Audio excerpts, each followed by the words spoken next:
4th, 2026, 8:30 a.m.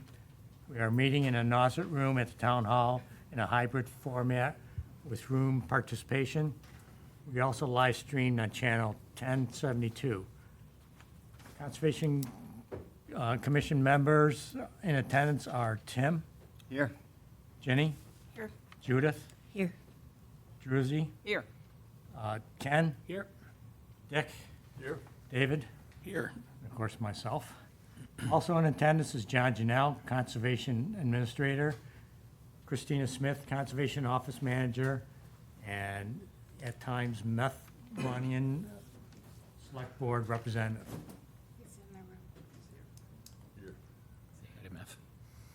That's in the back. Oh, I see. Hi, Meth. Meth is here. I couldn't see that.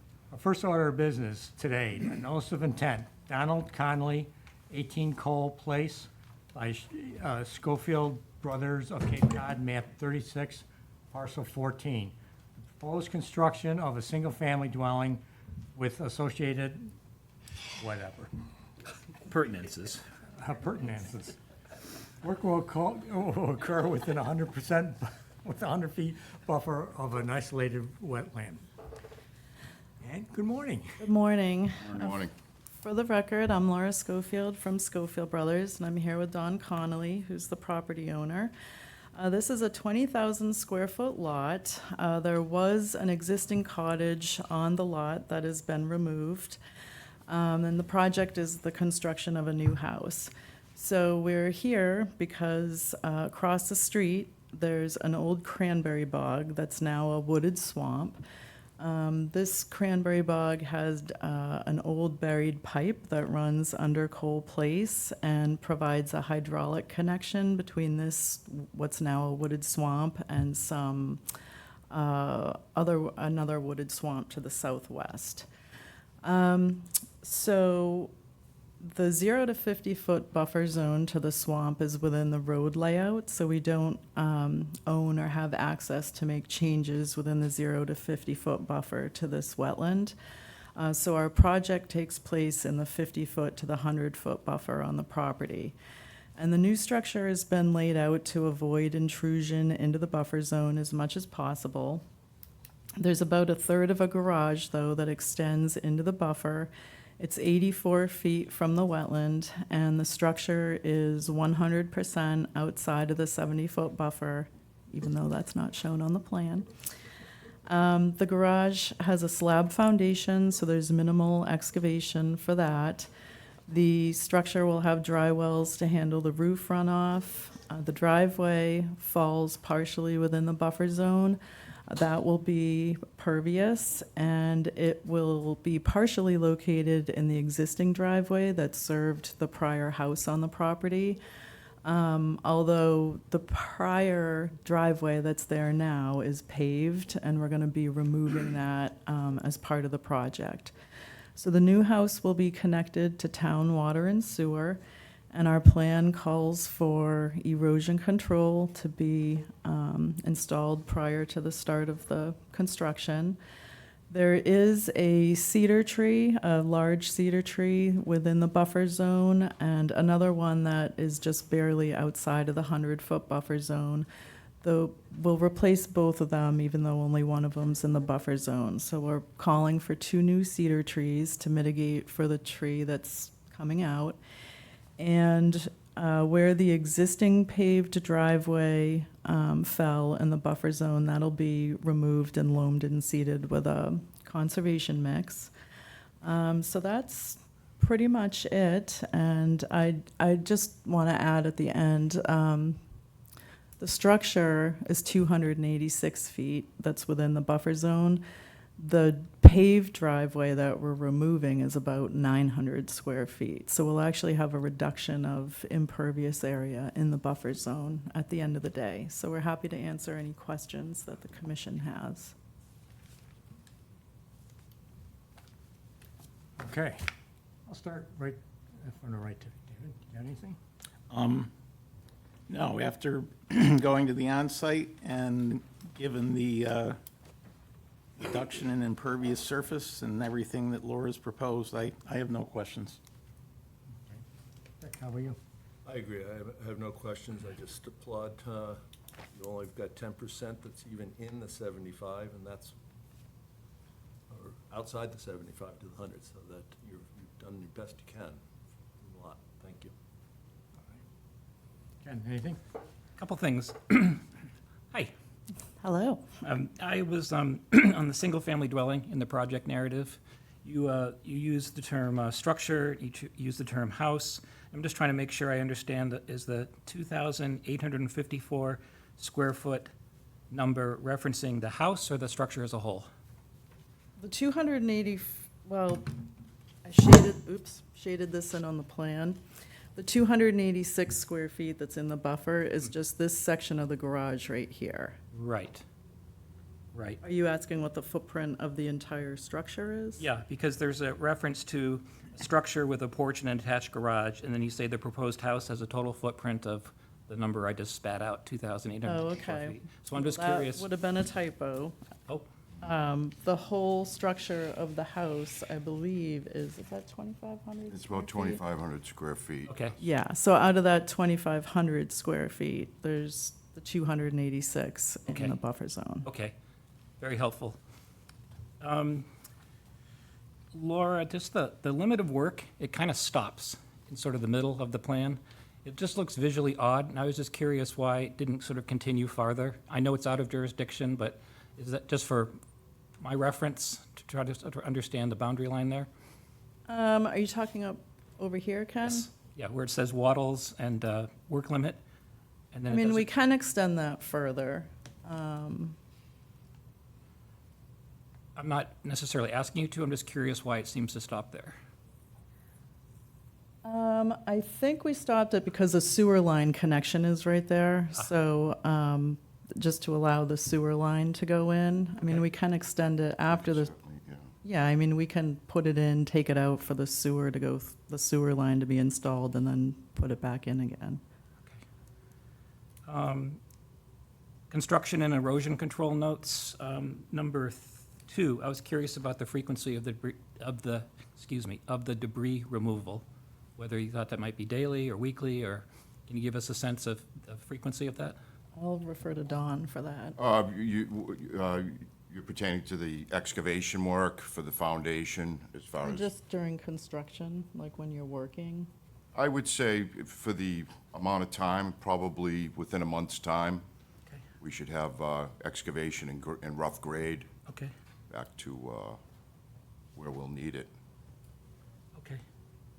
And Laura, item 5, the disturbed areas not otherwise landscape, could you elaborate on that? What not otherwise landscape means?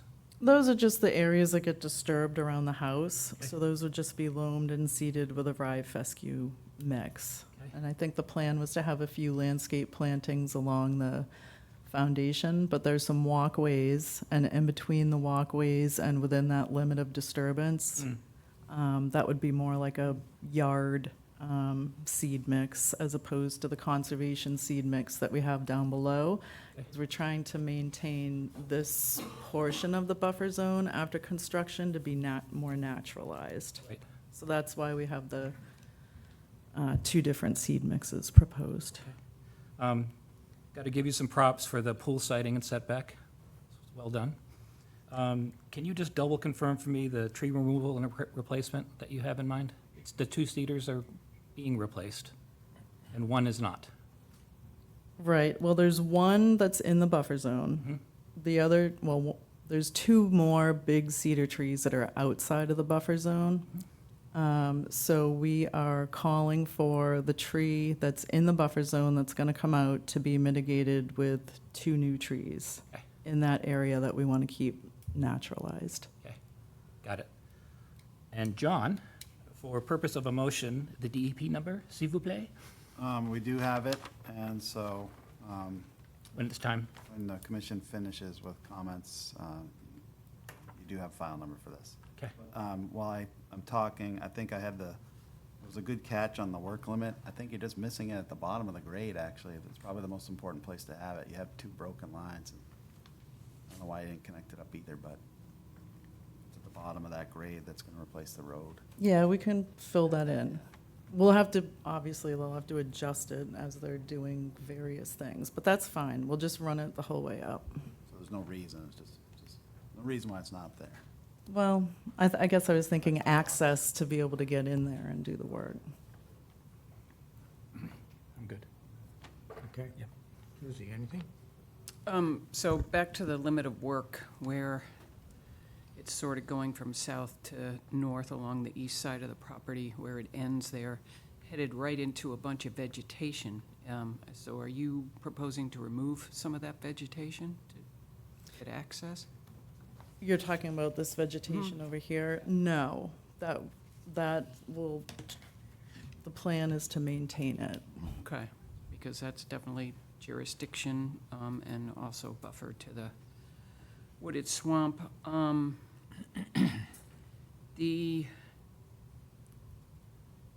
project looks good. I appreciate the replaced cedars. It's too bad we're losing those two. They're very mature, lovely trees, but I understand.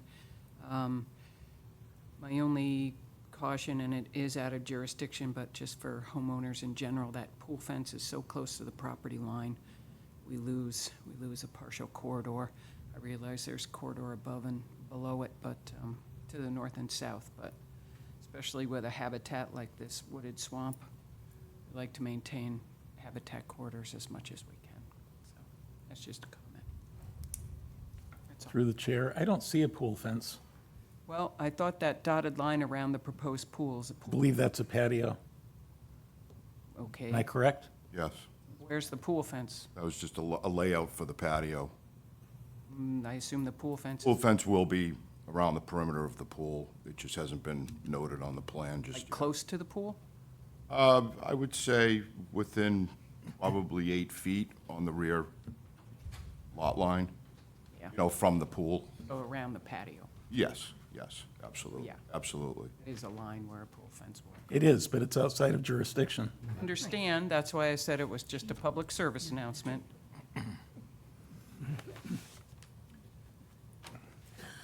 I have nothing. Good plan. Thank you so much. Thank you. It is a good plan. I have one question. I'd just like to verify where that dumpster is going to be located, since it's going to be inside the limit of work, I presume, and there's this beautiful proposed gravel driveway that might be the perfect place to put it, so it's as far out of jurisdiction as possible. Probably keep it up to the north. Yeah, north we can corner. try and keep the dumpster up here somewhere. Way up there? Yep. Okay, as long as it's out of jurisdiction, that's fine. Thank you. Jim, anything? Yes, thank you for the plan and all the work you've done on it.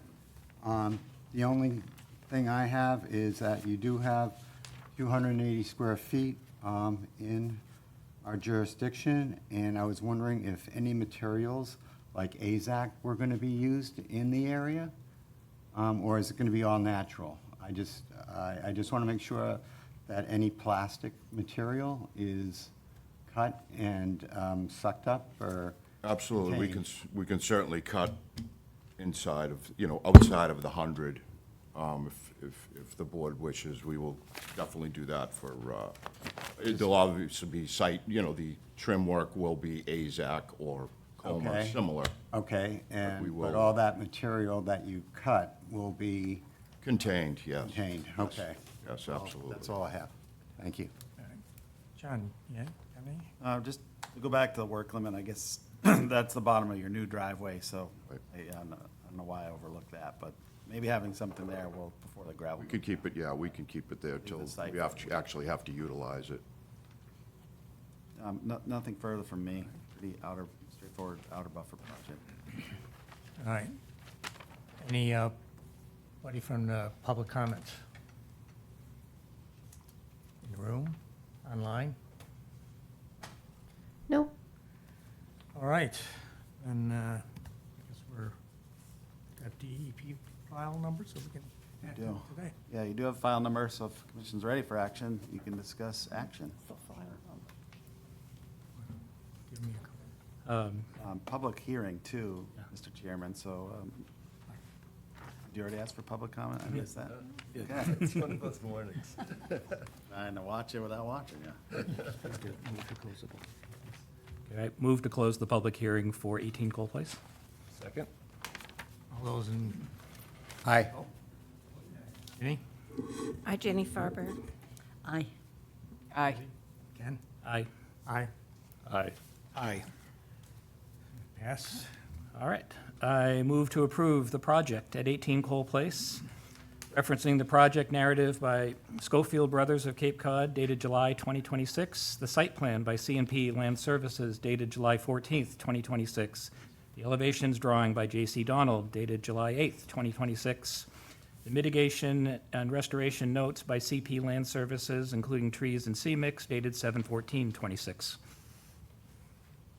Second? Ready to vote? Tim? Tim Payson, aye. Jenny Farber, aye. Aye. Aye. Susie? Ken? Aye. Aye. Aye. Aye. Thank you. Very good, thank you. Thank you to the board. Thank you. Thank you.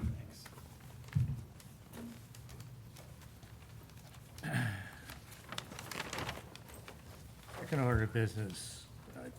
Notice of intent, J. Merchant, 75 Viking Road by Stefan McKenna. Map 70, parcel 31. The proposed removal of an existing house and construction of a new house further away from the resource area. Work will occur within a 100-foot buffer zone to the top of the coastal bank and within the Pleasant Bay ACEC. Would you folks like me to set up the plan on the easel? Yeah. If you'd like. Yes. Yeah, there is one in the back. Sure.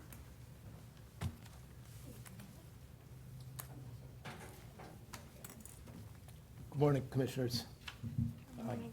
For the record, I'm Steve McKenna, here on behalf of Jay and Wendy Merchant.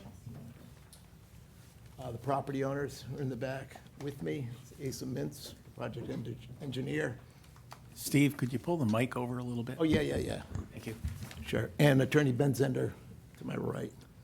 So the project involves the redevelopment of 4-acre site on 75 Viking Road. Site includes a main house, a detached garage, a tennis court, a dock, and a small boathouse. The existing house was constructed in 1960, and it's located approximately 25 feet back from the top of the coastal bank. The goal of the project is to remove the existing house, construct a new house further back from the coastal bank, and restore the buffer area with native vegetation. Resources on the area include land under ocean, coastal beach, coastal dune, coastal bank, and ACEC. Closest resource area to the proposed work are the coastal bank and the ACEC. Coastal bank was delineated using the DEP methodology in policy 92-1. The coastal bank is unarmored, it's well vegetated and very stable. The ACEC line runs, parallels the top of the bank and runs through the existing house. There are two variance requests for the proposed project. A variance is requested for the work to remove the existing house and to restore the area due to the proximity to the coastal bank. As I said, the existing house is approximately 25 feet from the top of the coastal bank, and with the patio and the plantings behind it, that comes to within almost 10 feet of the top of the coastal bank. So a variance is required to do that work. A variance is also being requested for construction of a small portion of the new house, 438 square feet, to be located within the 50-foot buffer to the coastal bank. And we don't make that request lightly, but I wanted to kind of run through our rationale for that ask. The first is to take advantage of the natural topography of the lot. If you look at the lot, it forms a point where the river up to the Aries and the Namaquoit River meet. That's also the highest spot on the lot, and it really affords extensive views up both rivers, out to the east across the islands and the Barrier Beach, and then down to the south towards Strong Island and Chatham. No surprise, that's where they sited the house that exists here now, and we're hoping to construct the new house further from the coastal bank, but keep that small portion within that footprint to take advantage of those views. The other rationale was that because the house sits here right now, that's where the views have been opened up. To the south, there's a large lawn area. So the views exist. It doesn't create a need to create any additional view corridors. So we tried to work with what exists on the site. I think the challenge that Jay and Wendy face is that the more you pull the house back from the top of the coastal bank and further from where the house sits right now, the view to the south diminishes because of the existing, there's a mature tree line on the right-hand side of the lawn. And as you pull it back, you quickly lose that. And so that's why they're proposing the new house further back, but they're asking for that small portion to retain some of those views. The views from where the new house right now is not as extensive as what exists, but they're trying to maintain some of that. And finally, one of the reasons also was that the buffer zone's already altered. Where that 438 square feet is within jurisdiction, right now, that's completely within the footprint of where the house exists. So we're not altering any new area or that area within the 50. And finally, part of the rationale was because there's so much lawn and ornamental planting around the new house, I mean, the existing house, there's an awful lot of opportunity for mitigation, all within the 50. And so we thought we would try to make the case for really significant mitigation as an offset and to mitigate for that variance request. So for proposed mitigation, we think that it's substantial and meaningful because it's all within the 50-foot buffer, and that's where our variance request is as well. So just going through the mitigation, first is the removal of all structures from the ACEC buffer. Second is the removal of an existing septic system that currently sits within the 50-foot buffer zone, moving that outside of the 100-foot, thereby reducing a direct nutrient loading source to the bay.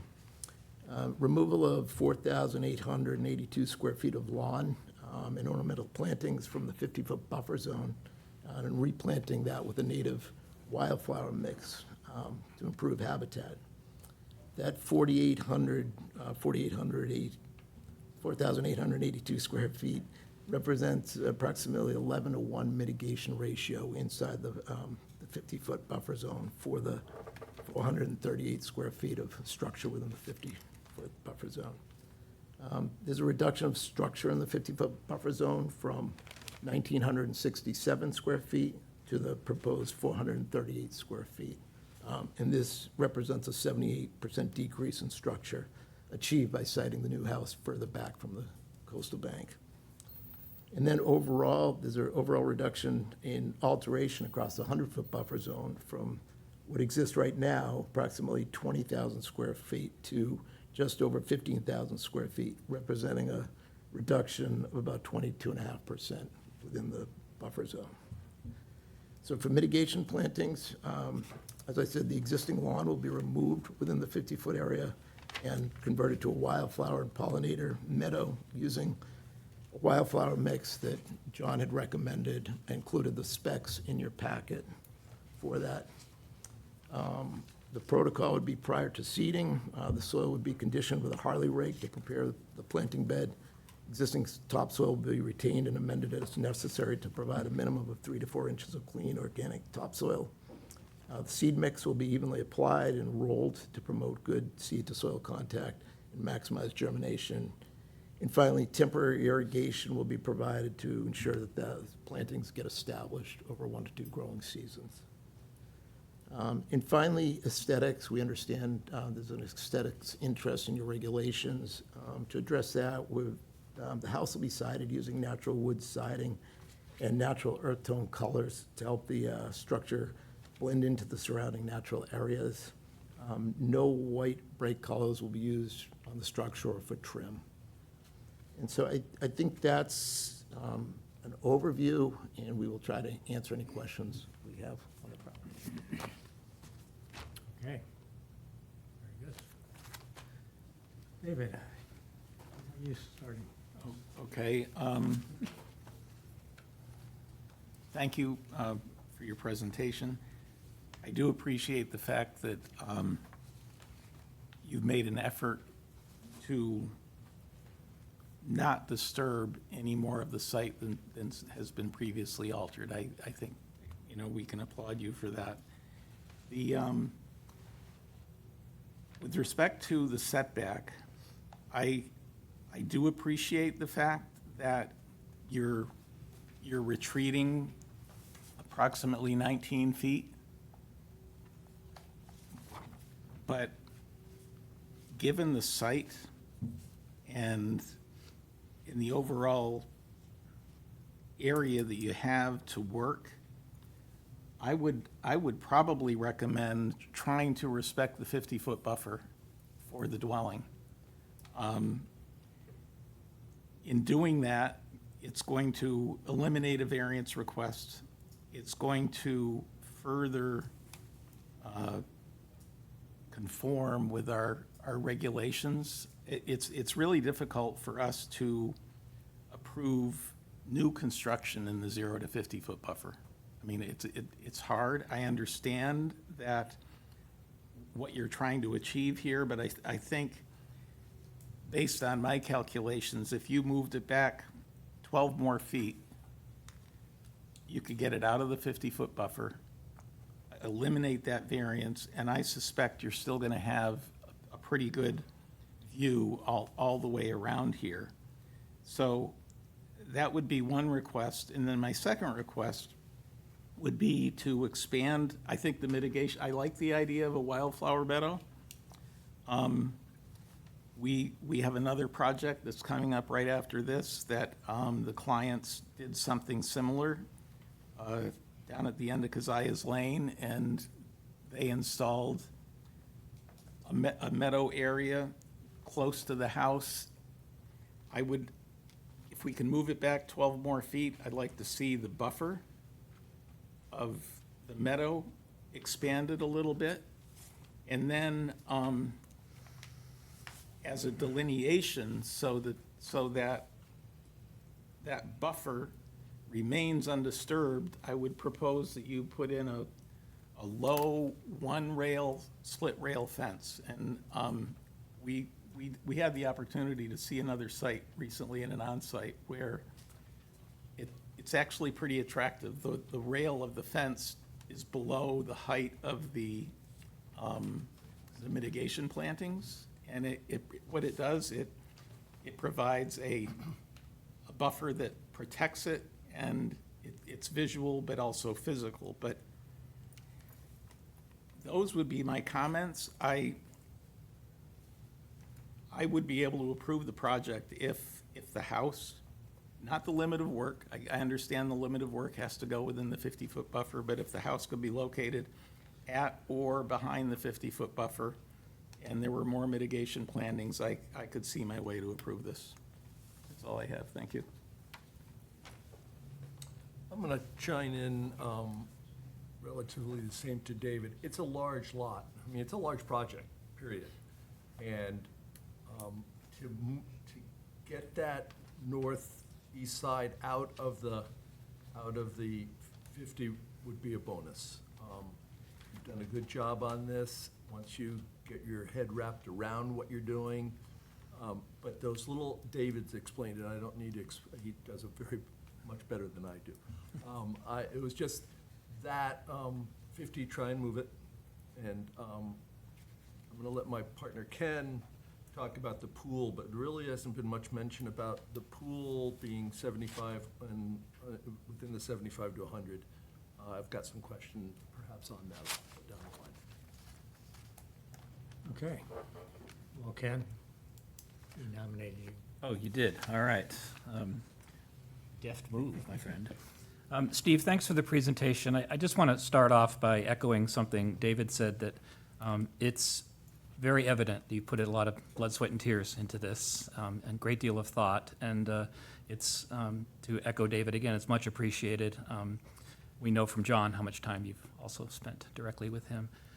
I do want to get to the pool eventually, but I think there's a lot of good in this project. I think there are a lot of things to like: the septic out of the 50, major lawn reduction, the reduction of structure within the 50, although I'd echo David's comments that it'd be nice if we could tweak that a little bit further, and then the reduction of the site alteration across the 100-foot buffer. I'm really interested if you could elaborate on alternative 2 in your list of alternatives. In the context of what we've been discussing, what would alternative mean in terms of if you could bring that more to life for us? In terms of its pluses, potentially, versus, I know you did a balancing act, but I'm just curious from your perspective, if you could just elaborate a little bit. Yeah, I think because of the size of the house, that started really encroaching on the existing tennis court and the accessory building that's there. And so it just, it backed it literally up into those other structures. Too close, yeah. Yeah. Okay. That's what, we looked at that, actually. When you combine that with the need for parking, it just really compressed the building site. Okay. Is that the reference to accessibility that you made in the? No, the reference to that for the need for, and that was related to one of the needs for, they want a new structure rather than working with what's there. The owner, Jay, he's an amputee, he's got a prosthetic leg. And so the existing house has multiple levels, making it challenging right now, but also, you know, I know they want to have this house into the future, and as we all grow older, that accessibility, they want to really build that into, you know, part of this new house. Okay, that's very helpful perspective. I think this will be an easy one for you, but in the soil profile, there's some really helpful visuals of the leaching pit and catch basin. Would you mind elaborating on the reference to unsuitable material and why that has to be removed as opposed to just leaving it and maybe reducing the level of disturbance? I would defer to, For the record, Asa Mintz, AJM Site Design, I'm the civil engineer on the project. The unsuitable material, one layer is fill, and by Title V standards, we can't build anything, any leaching field in fill. Okay, The C layer was what was perked as, you know, as the leaching layer, so the B layers have to come out above that. they have to? Yeah. Okay, They are medium sand layers, but it is a large system because of the large house, and it pushes the system down a little bit just because we have to go by gravity to get to where we need to go, to the farthest reaches of the system, so that actually drives the system down a little bit as well. okay, It's really not uncommon. I mean, we've got down to about 4 feet, a little over 4 feet. It's not uncommon to remove, you know, that material down to 4 feet in these systems, most systems, so, okay. before you build them back up. Very helpful. Back to you, Steve. I'm going to just home in on the pool a little bit. Is the pool included in the square foot reduction calculations you shared with us? yes, that was the overall site. The coverage calculations? Yes. Yes, it is. It is, okay, It's in the disturbance category. okay, okay. And I, just to run through the questions, got to ask you about the pool. It's big, it's not in the project narrative. We're going to want to know information about fencing, the amount of hardscape that might be associated with it. Thinking about a spa, you got to tell us that. The pool equipment location, and we also have a protocol for emptying the pool if necessary. Fun topics like those, but kind of essential from our perspective to move forward with the project. And I can run those through by you again if you didn't catch them all the first time, but, I think we do. okay, okay. It's just basically, we need to know more about the pool, Understood. so. And that, Mr. Chair, is all I have. Through the chair, Ken, could I mention one thing about the pool? So I noticed you're proposing an auto cover. Does that mean you're probably not going to have a fence? That's the intent. Okay, because that's one of the concerns that you'll hear from another commissioner as we go along is wildlife corridors and interruption of that. But given the fact that so much of this site is available for wildlife, not having a fence helps the wildlife jump into the pool, but it also Take a swim. provides a nice corridor for, Everything deserves a swim. for wildlife. So that's all. Thank you. I would also add with the pool is what type of pavers and stuff you're gonna have around there. You didn't mention that. I did not. Jersey, anything for you? Yeah, we always, to jump back in the pool, yeah, I think one way you could save some space is to back that pool up and reduce the amount of patio around it. Seems like an extraordinary amount of patio around what is already a large pool. That's one way to save some incursion into the 75 and some of that patio getting awful close to the 50.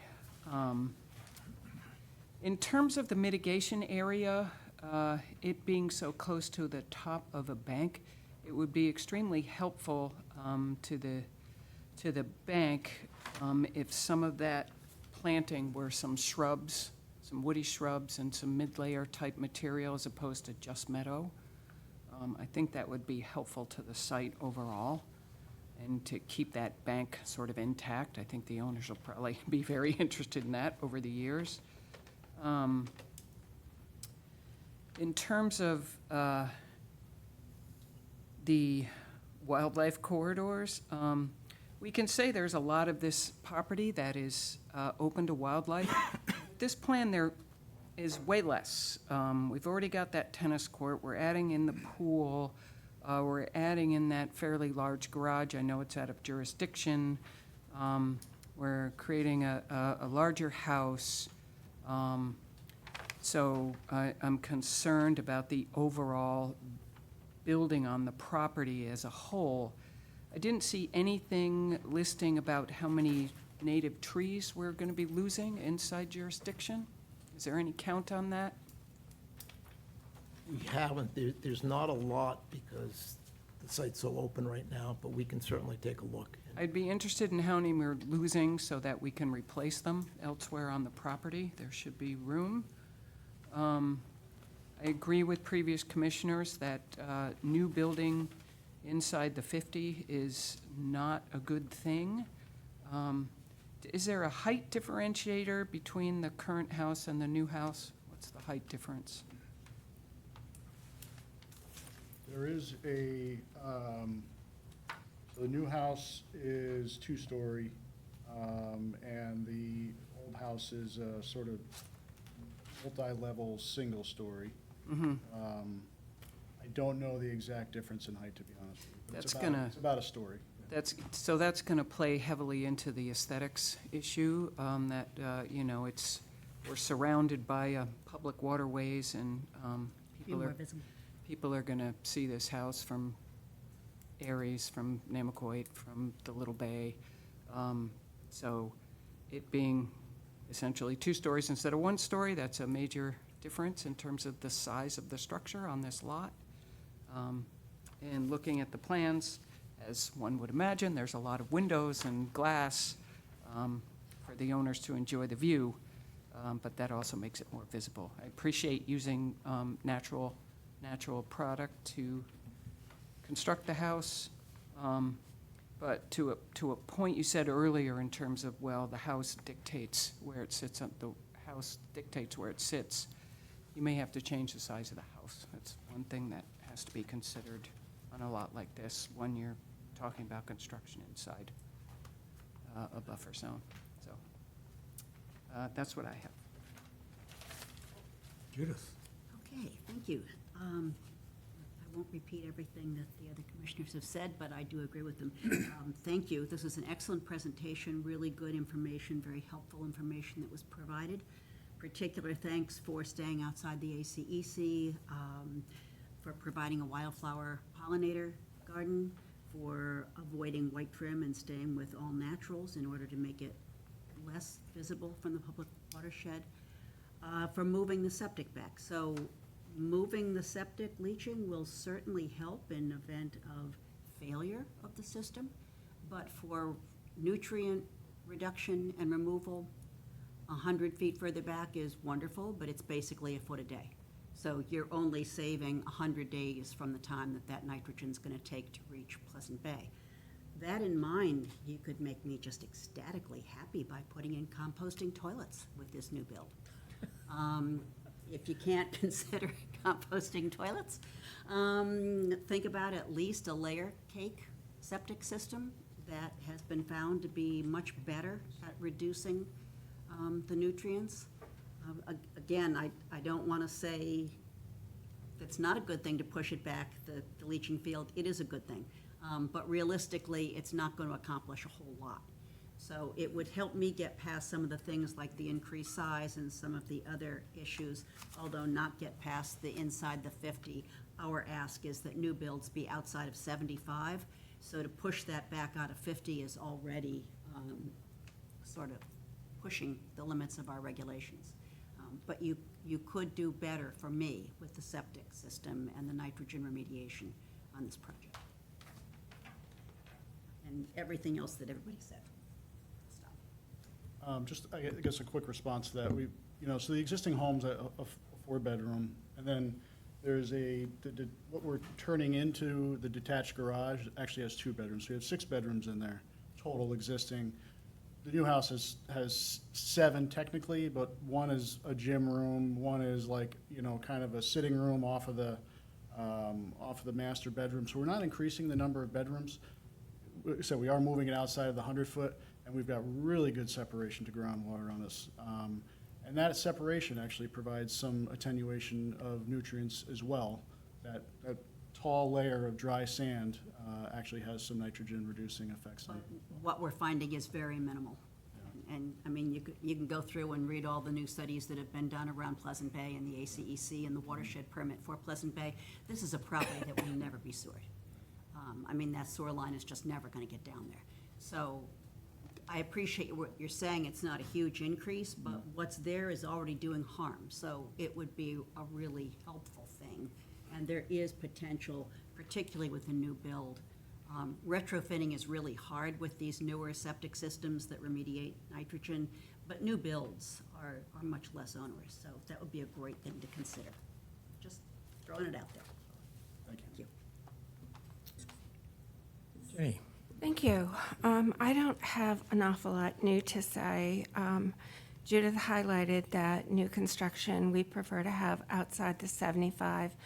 And in part, that's because, excuse me, we understand that people are going to want to have pools and patios probably in the 50 to 75, but not structure. So I'm going to leave that all alone and just ditto it across the board. Everybody's comments are super. But I would like to ask about the 4-foot boulder wall and, I'd like to ask about the 4-foot boulder wall.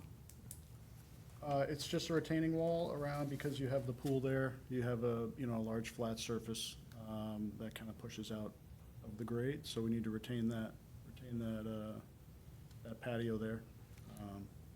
So is a 4-foot boulder wall, is that going to be constructed with boulders 4 feet high, or is that going to be, well, I guess, is that going to be It's probably a concrete structure? No, it would be natural boulders, and generally, those walls range, you have some boulders that are 4 feet, you have some that are stacked 2 on 2, 3 on 1. So But it's no sort of a- mortar?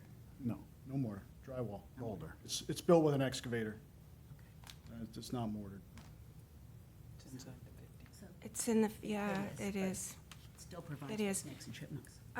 John, do we need specs for that wall and the grading? It's habitat. Maybe it's, I'm assuming based on some of the comments on setback and whatnot, the applicant will likely continue today. So in the event they do, we can ask for a small detail cross-section through the wall. I think, is it ASA? Yeah. ASA has described to you that it's a boulder wall, usually filter cloth behind it, boulders stacked. And you can probably give us some level of detail I think would satisfy. I think some of the commissioners prefer that type of a wall versus a board wall or engineered block. So if we could get a commitment on Still that. provide for some wildlife habitat. Yeah, I heard you say that, yeah. Okay. I don't think I have anything else at this time. Tim, you got anything? Yes, a couple of things. Okay. Thank you. I agree with all the commissioners and their thoughts, getting the new structure out of the 50.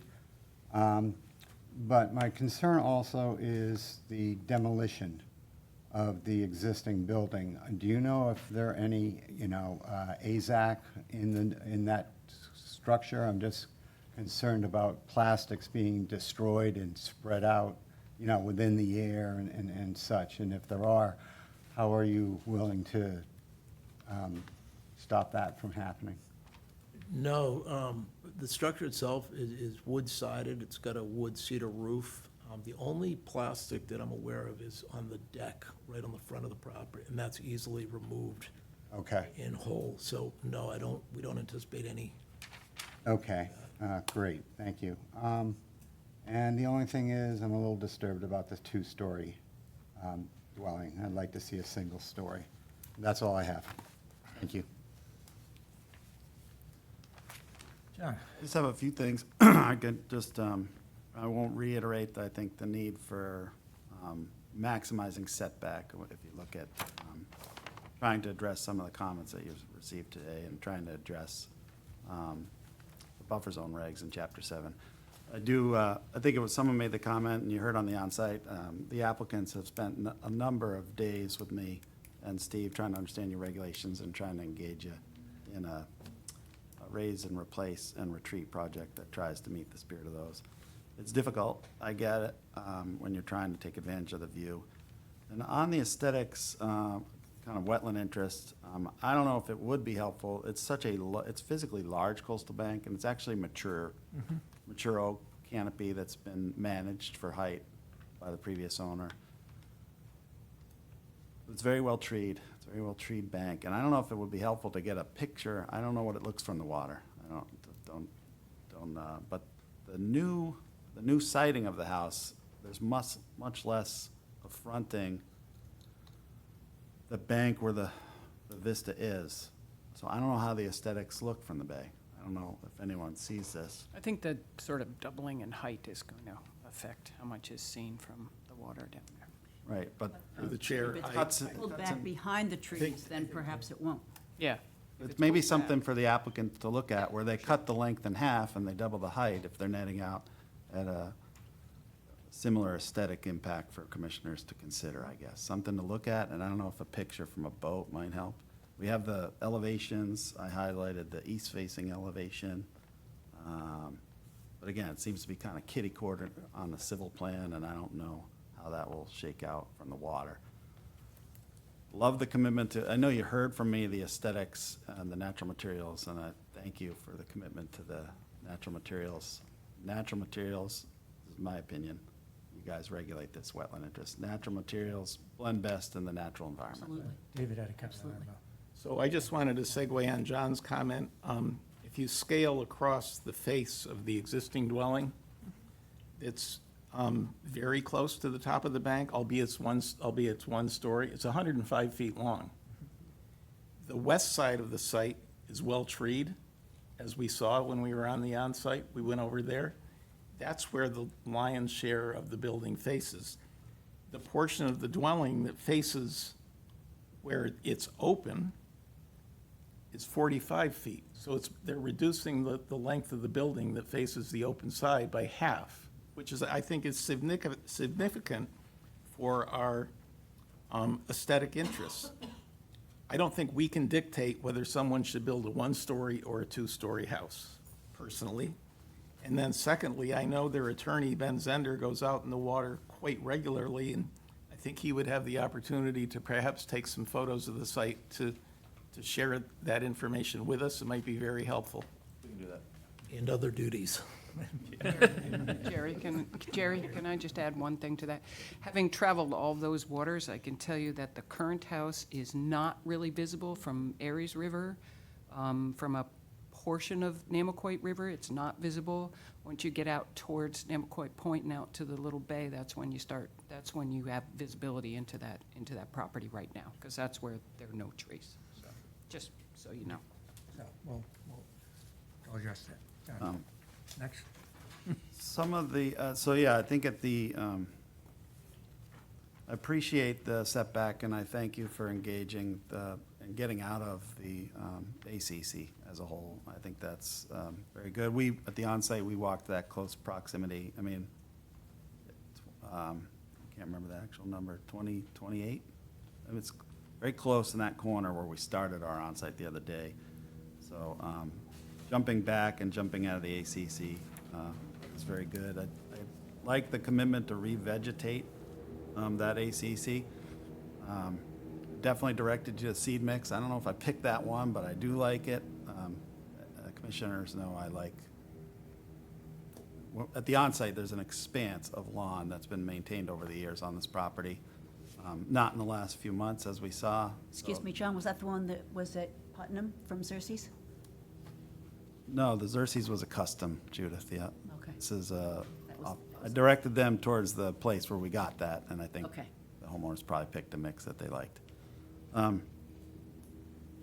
But replacing that expanse of lawn to anything is a benefit. If you look at including some woodies or not to address the comments, I'm sure you could do that.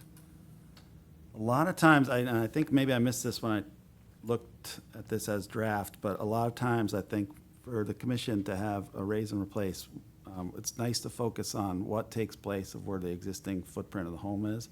And there's a little bit of area to the north between the existing tree line and where the house comes out that maybe the mitigation could be expanded in there as well.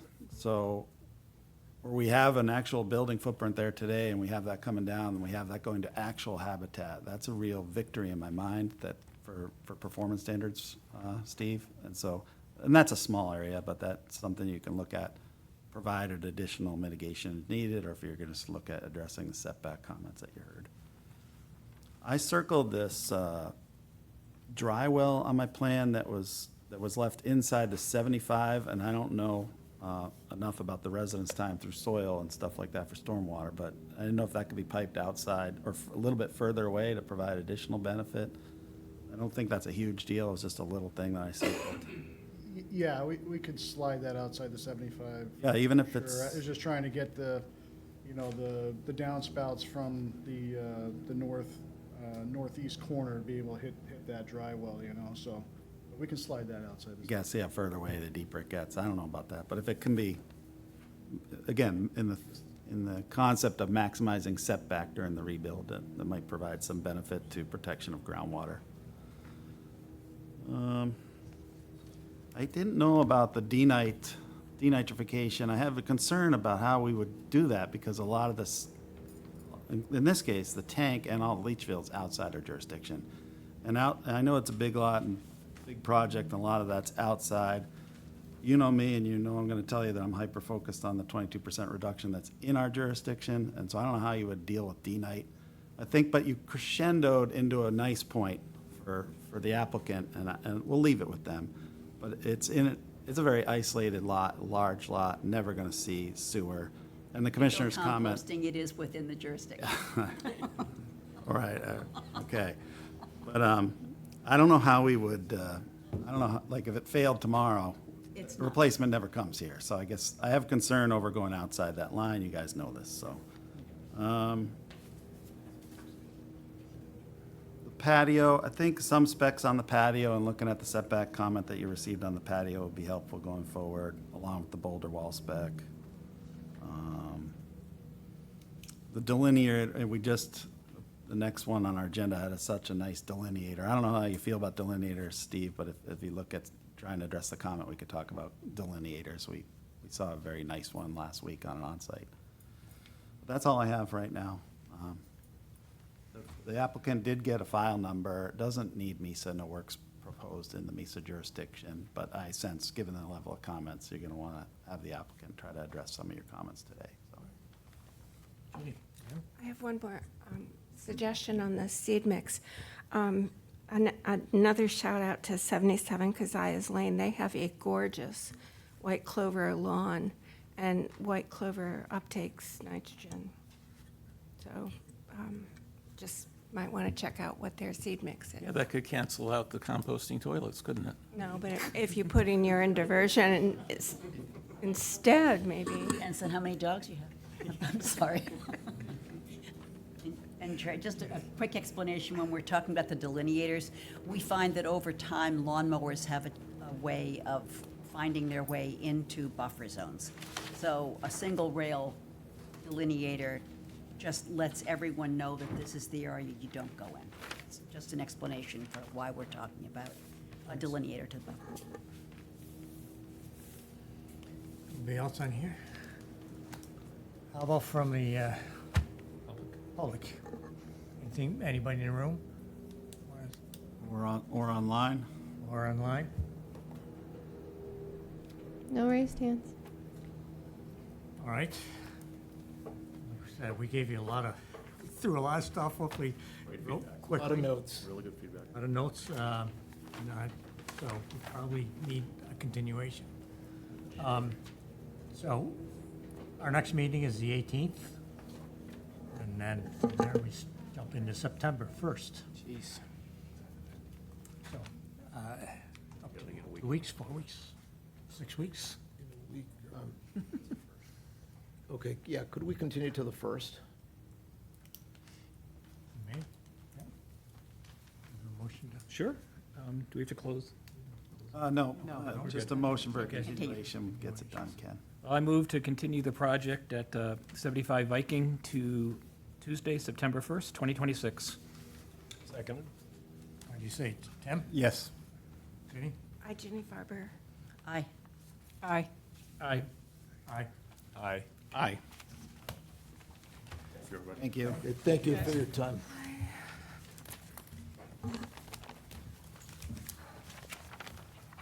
Next agenda item, Kirk and Jennifer Shell, 77 Keziah's Lane, by Cape Cod Engineering Incorporated, map 49, parcel 63.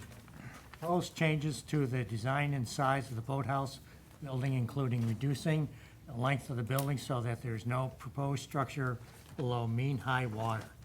Work will occur on coastal bank, within Salt Marsh, and within the Pleasant Bay ACEC. Mr. Chairman, I'm recusing myself from this. Very good.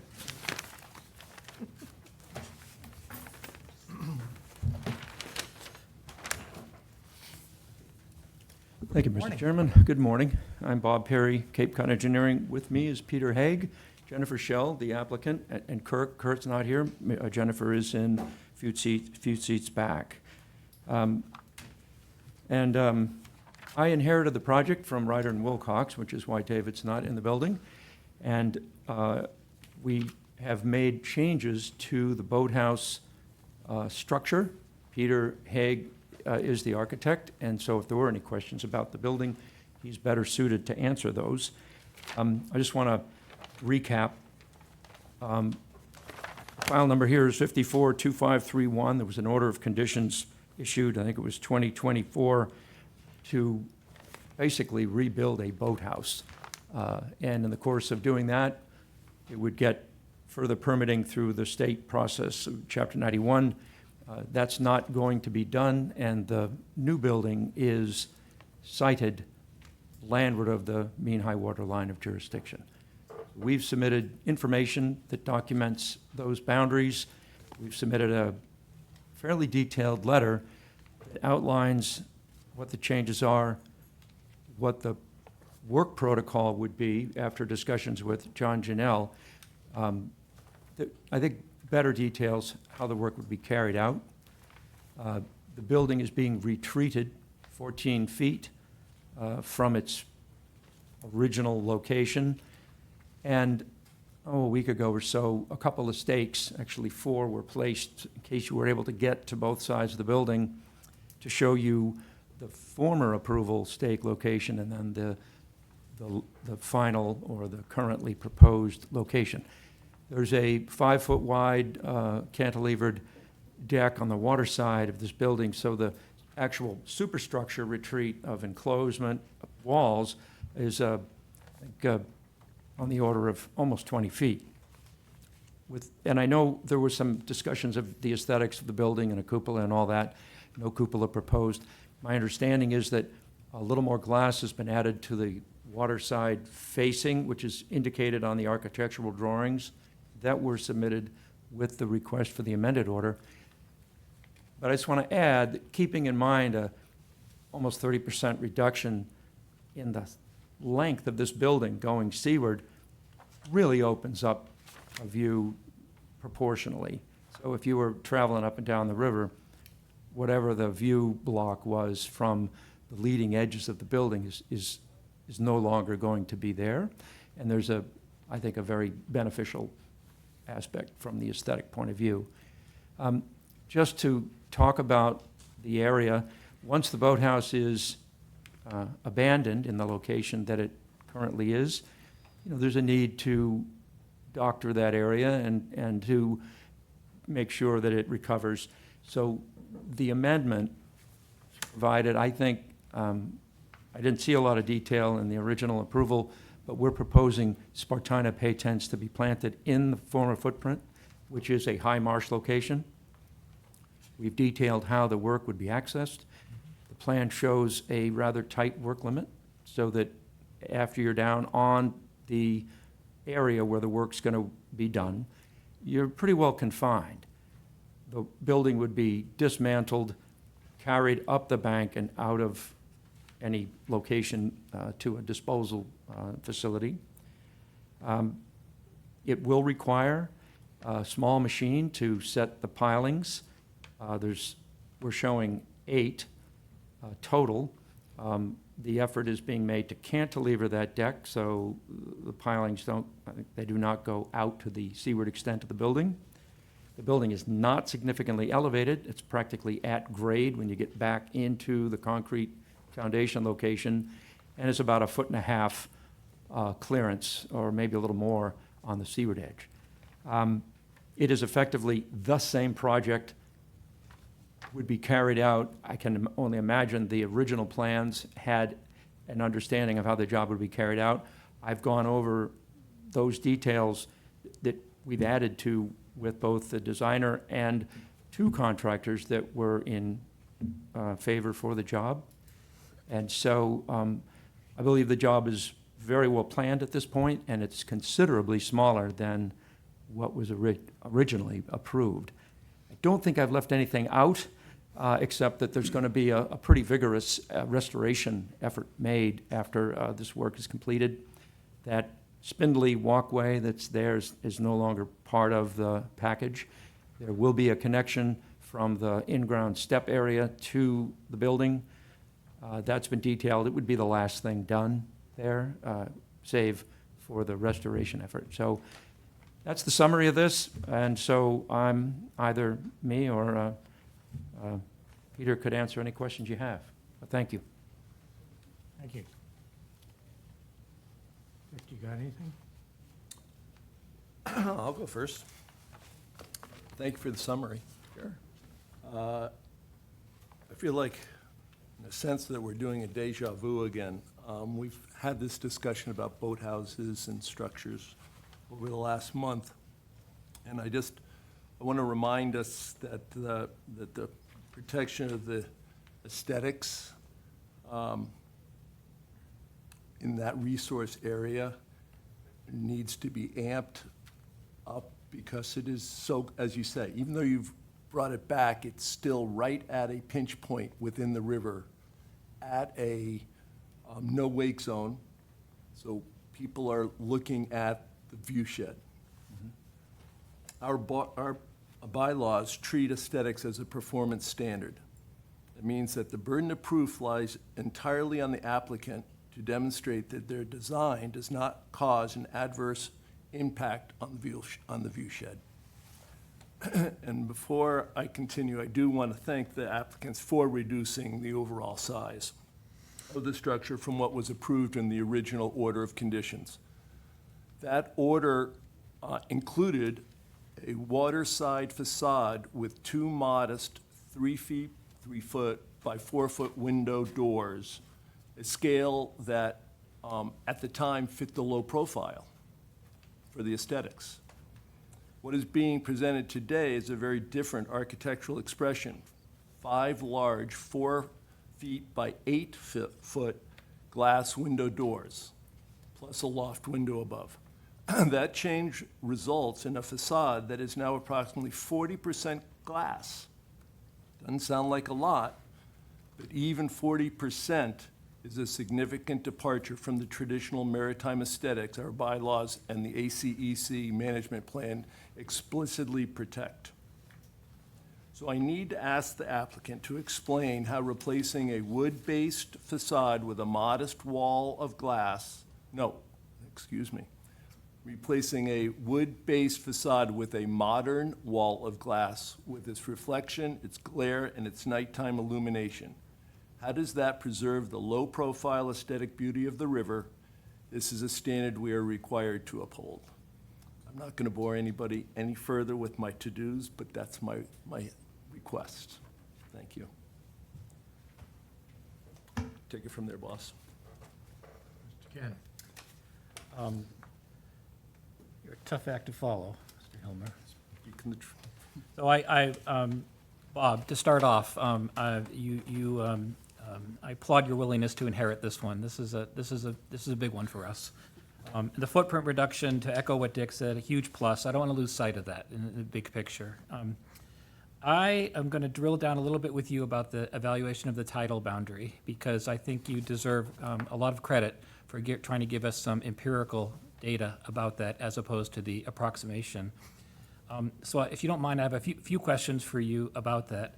I'm really curious about the Aunt Lydia's Cove benchmark, like why that was selected as a reference point. It's a long way away, but I'm sure there was a method to your thought process, and if you could share that. There is. I can answer that directly now, if you like. So it's the only NOS currently maintained tide station that is in the same tidal basin.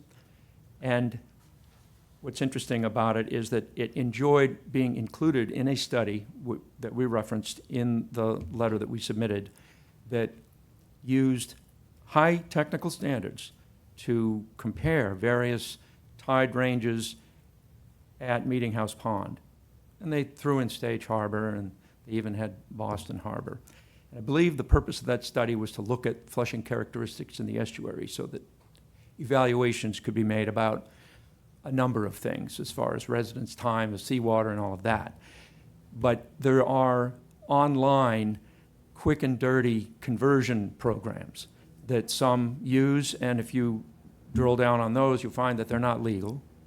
What's most legal and legitimate are due diligence efforts to collect data, make observations when you are far up an estuary, where you do not have the luxury of NOS tide stations.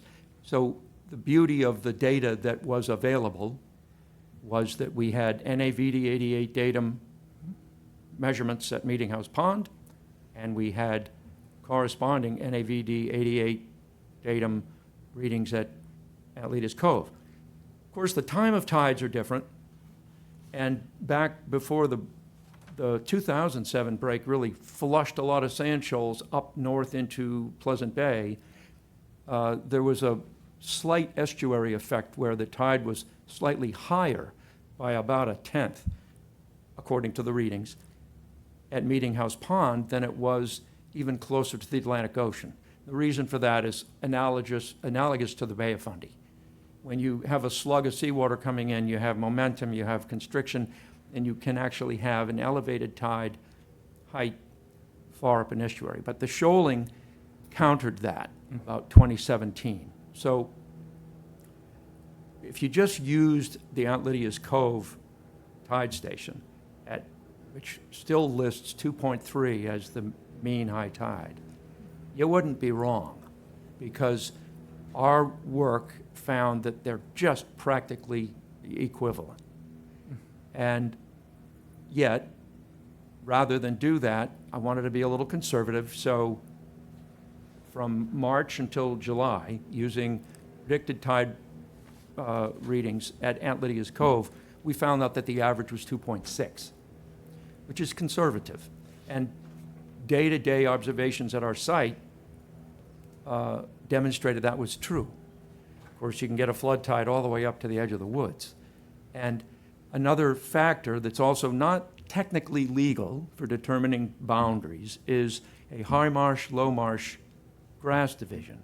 We use it because you can sort of visually see that Spartina patens, the finer, wispier grass, will not grow below mean high very well. And the Spartina alterniflora which is the saltwater cordgrass of the tall form, won't really prosper above. So you see a division. And we submitted a photograph that shows the grass change on this site to further document our findings. So, again, our mission was to remove the building from Chapter 91 jurisdiction. My belief is that we've done that. If trends continue and the barrier beach lengthens and we get more shoaling, we could have a diminishment of the tide range here. And conversely, you could blow the barrier beach open and find one, maybe 5, 10 years, 15 years, that it would be higher. And we've talked to the applicant about that, and yet we believe that there's every reason to hold to the numbers that we're using, slightly conservative, and that's where we are. We've drawn the line, and we've used the most available data that I had available to make that determination. Okay. So that's my explanation. Okay, and it's a good one. I thought your explanation of the hydraulic conditions was very helpful in terms of perspective. I'm just curious that you make a note that the Meeting House Pond mean high water data that's presented stops in July of 2019. And you make a reference that the tidal gauge isn't operational currently. So I'm just curious, do we have any idea how long that benchmark has been out of commission? It could conceivably be I 7. called the harbor master and made an inquiry there, and he was unable to provide updated information, or he doesn't believe it's maintained. I contacted the Center for Coastal Studies. They were instrumental in the management of that, and I never got a call back. Okay. And so, Okay. we're here. Okay. And that's the best we could do without using some off-the-internet calculation, which, pushed it up around 3, which Right. if you go to the site, you can't find 3 being realistic. Right. So, Okay, that's helpful, because I was just, one of the takeaways was there's a potential 7-year gap in the Right. data. And, so here's a good reasoning on this. We ran out of information because we did have the 7-year gap. The process of what caused for the tide to switch from being slightly higher at Meeting House Pond to slightly lower was the shoaling. And I saw no reason, it's just a judgment call, I saw no reason why shoaling that would make the system more efficient would happen. But I thought that the tendency was there's more sand shoaling up, and it's just truncating from all different sources, truncating the tidal flow. okay. Thank you. I just want to say I appreciate the extensive effort to find us some empirical points of reference. Maybe this is more for you, Peter, and give Bob a break, but in looking at the site plan, in addition to what Dick had brought up earlier, I sort of have a second derivative question. Can you sort of demonstrate for us how boats and other watercraft are going to be stored in this, given the post and rail contemplated? It was hard for me to see a natural access point that would involve sort of a Herculean effort to rate, given the building's higher now, and if you could expand upon that, that'd be great. Thank you. Maybe I'll respond to that one first. The idea would be this front railing would be seasonally opened like a gate, just for the times when you would be bringing the boats in and out. Okay. They presently have moorings for their boats, and they, so for seasonally moored. That was the idea. Okay. And we would, we could show that, make that more clear. Is that, excuse me, Matt. Is that going to be a cable? Yeah, the idea, what we've done with other cables is you've put it in a metal frame. Yeah. And hinge the metal frame on the post. So we'll show you how that works. Yeah, so a hinged square, basically. Yes, hinge square, that idea. So it would open probably about 8 feet total. And we'll remove the center post that's between the two halves. Oh. Yeah, so, but for the most part, they can get most of their boats in a smaller opening. But seasonally, when you want to bring anything bigger, you could. Okay, that answered that. That's all I have. Rizzi. I fully support Bob's analysis on this. He's a true expert in this area, so we're good with the mean high tide. I fully echo Dick's comments vis-à-vis the aesthetics. I would like to add that in addition to the added glass on the front, it appears as though multiple windows have been added to each side. I believe there was one there before, and now there's 3 on each side. So that's just more piling on to making this such a highly visible, especially at night, if there's to be lighting inside, which I believe there is. So based on that, I can't approve this design as it is. Also, just to be sure, there's no exterior lighting planned for this, added to this design? There will be. I mean, there is a light at the doors. So we would need to see a plan for that if it's different from the filed plan. And I don't think we'll approve added exterior lighting, but that's just me. That's all I have. Hey, good morning. Morning. So I have a question regarding the proposed walkway. So that is now going to start further up the bank, I assume, so that it's at the same height as the deck to the boathouse. Yeah, maybe I could speak to that. If you've got down to the bottom of the landing and the old deck angled off, or the old walkway, we're essentially attaching at that point where it says timber landing on the plan, that's the bottom of the existing stairs as they are, and then we're bridging across to this deck on the side of the building. Does that make sense? So the plan seems to show that the path, the terrace step path, is now ending at the proposed walkway, which goes over to the open porch. Am Yes. I at the wrong? Yeah, no, you, So my question was, is the rest of that walkway, decking, path, et cetera, to be removed so that there will be no access below that? I wouldn't recommend it. The open I wouldn't recommend it. I believe it makes sense that there's 2 steps beyond that are terraced steps. And I think it would probably make sense that they stay. It depends on the applicant, but for access to the ground, it would make sense. Our plan doesn't show it. It was given that there are in-ground steps there and that this bridge branches off from that first landing that's in the in-ground steps. But it's a good question because it's a detail that we may not make clear enough for you. It is. So in general, we don't like to direct people down into marsh. We don't really want activity and Okay. traffic through the marsh. So it would have been advantageous to stop it and to not have access below that elevated walkway to the boathouse, John, from my standpoint. again? Just gonna ask to jump in here, Mr. Chairman, because there is an approved order on the ground, and you had asked that. Sorry, there is a what? Approved This order. is an amendment to an existing order of conditions, sorry. Sorry, we do have an order of conditions, I said on the ground, but I don't know why. Order of conditions recorded on the property for the boathouse and the walkway. And so I circulated in your digital packet the approved civil plan. The 2 steps from the landing to the ground weren't marked as TBR. It was kind of silent on the original plan. We felt that anyone walking along that marsh, and there is a public trust issue there, we're no longer in any way blocking public access along the shore, but if anyone had to make a quick exit to get up, those 2 steps are useful. I don't think it's going to be an attractive nuisance or cause too much traffic that would damage the marsh. And I think it's true. There's a previous plan. We didn't concentrate on that because it just seemed elementary. Up, can I finish further, And Commissioner? that's why I asked, because I thought Can I I had finish? recalled Just- a path going down into the marsh.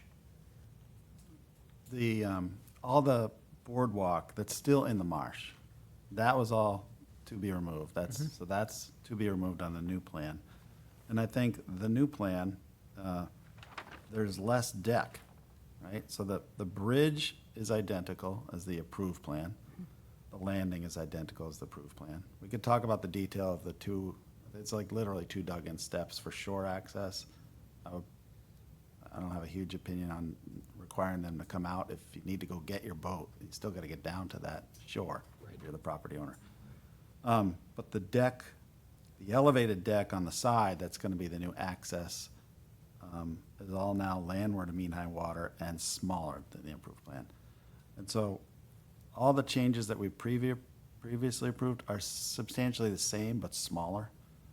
We can talk about the two steps and how the homeowner might go down to the shore to get in a boat or something like I that. guess I'm just saying that I would like to see the two plans consolidated, if you would. I would prefer that there not be two separate plans, one that was, but now it's no more, but it's kind of still, and then a new one that isn't. Well, the amendment before you is to have a new plan showing less deck, less boathouse, further landward boathouse, architecturally different boathouse, yes, I'm probably still gonna talk more about that. But there will be, if you saw fit to approving the amended order of conditions, you're gonna approve a new plan for less of everything. So there will be one plan if you approve the amendment.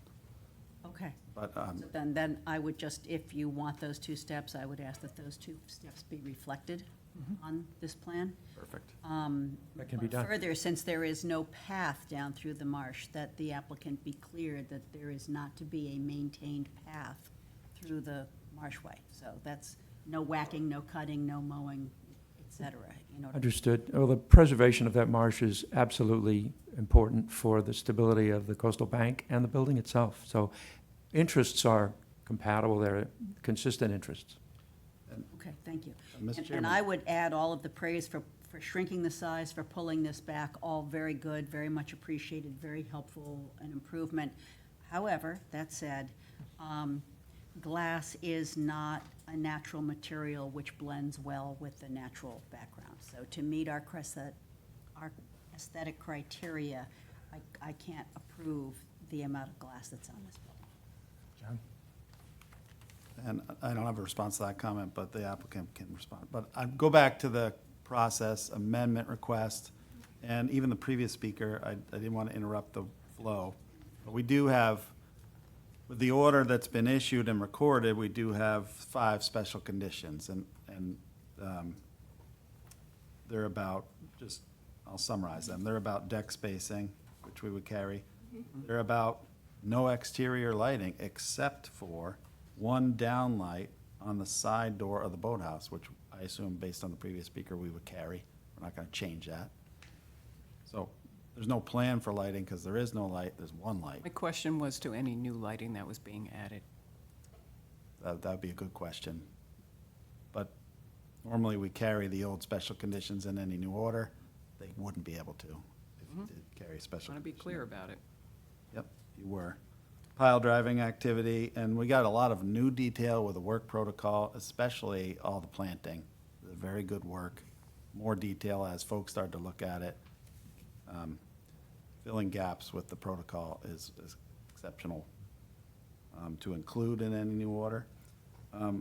Special condition 4 was pre-construction, and special condition 5 was removing the cupola from the approved architectural drawings that were also circulated for the hearing. So just speaking again on the process, we have this permit out there. It has 5 special conditions. We'll carry those absolutely and continue discussion. Thank you, Mr. Chair. Jeannie, anything? So, John, is there a TOI in the original NOI? Yes, sorry, I skipped right over that. We had pile driving time of year restriction that we would absolutely carry. That was winter work. Okay, Applicant's well aware of that. No. okay, thank you. That's all I have. Jim, you got anything? Thank you for all your explanation and your professionalism. It's great. I do have doubts about the glass, the amount of glass, so I'd like to see a reduction on that. That's all. Thank you. Anything else, John? You want to add right now? No, But let's have Peter respond. He's a architect. This is his profession. The aesthetic interest, I think, you guys presented it well. There is an approved aesthetic, architectural rendering with the existing order of conditions, and there is a deviation from that, and we can hear more about that and how the applicant might address some of the comments you've gotten on aesthetics. Yeah, thank you all. All good comments, thank you. When we had to reduce the building significantly, as we did, it sort of meant we had to take another look at how do we make this function. Before, it was very long and extend well out into, as it does, into the area of concern. One of the things, so we took a look at looking at it again in terms of how to make it functionally work for Jennifer and Kirk and their families, their growing family. So we did include some more glass, but I'd like to just take a minute, and take a minute. I think can I share something with you? I've got enough copies, I think, to show you all. We can share. We can share. Share. Seen it. Not at all. Now, these just show boathouses that you may or may not have approved, but they are in Orleans, all of them. They're not every one of the ones in Orleans, but you will notice that there are many assorted variety of appearances, assorted variety of glass on many of them. They're at different heights. It's not a very uniform sense to them. There is a standard. You'll see the one that we met with you about last couple of weeks ago at the very top of the sheet, which for the Hull Boathouse on Jackknife Point Road. But there's not necessarily a consistency. I know what you have your own sense about what they ought to be, but that's not necessarily what they are. I think that's important to remember. But the other thing I also wanted to remind you of in thinking about this, and I'm well aware that we'll be back to present some other alternative, but I'd just like to discuss with you something else. This is a view from the water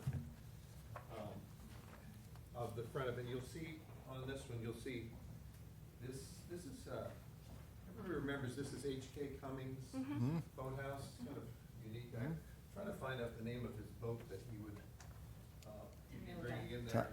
Tioga. Tioga, that's it. And my boat's named Tioga too, after a nod to HK. Well, here, let me give this to you since you. But what you'll notice is that the existing door is bigger than many. I would,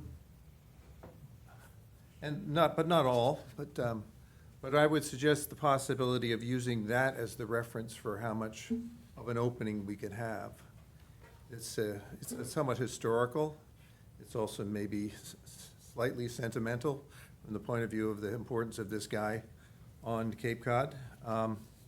And perhaps we could talk about that. But the other thing I would say, so in terms of that amount of glass on the water side, I would suggest that. In terms of the number of windows on the side, if you indulge me for a second, on the second page, top of page, you'll see 3 windows on the side of that one in Pleasant Bay. Top of the third page, three doors and a window on the side of that boathouse.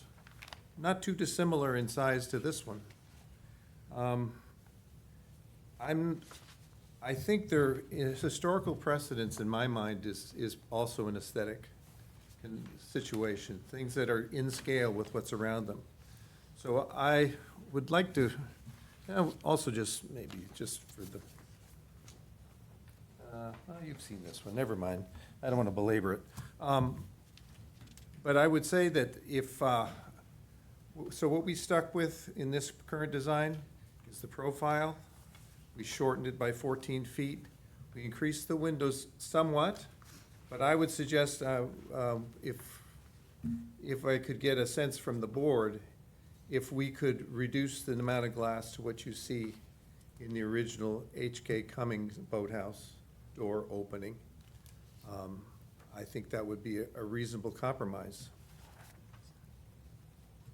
And we can show you that, obviously, we'll show you that in drawings, but that would be something that maybe, I'd love to just get a sense how people feel about that. I'll speak.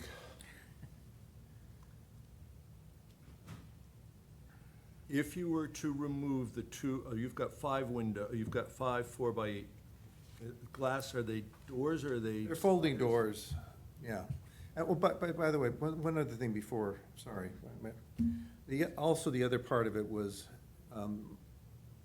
Jennifer and Kirk would like to do a screen porch in front of that, which will do a whole lot to screen the impact of the glass on the water. And there's a fairly significant overhang. You see that in the plan? It says, on A1, it says screen panels or roll-down screens. And this would be sort of seasonally left down. And then the doors would be 5 feet back. So I think the impact of the glass from reflections would be significant. Well, it's here. So, anyway, sorry. No, sorry. I still say five of these doors,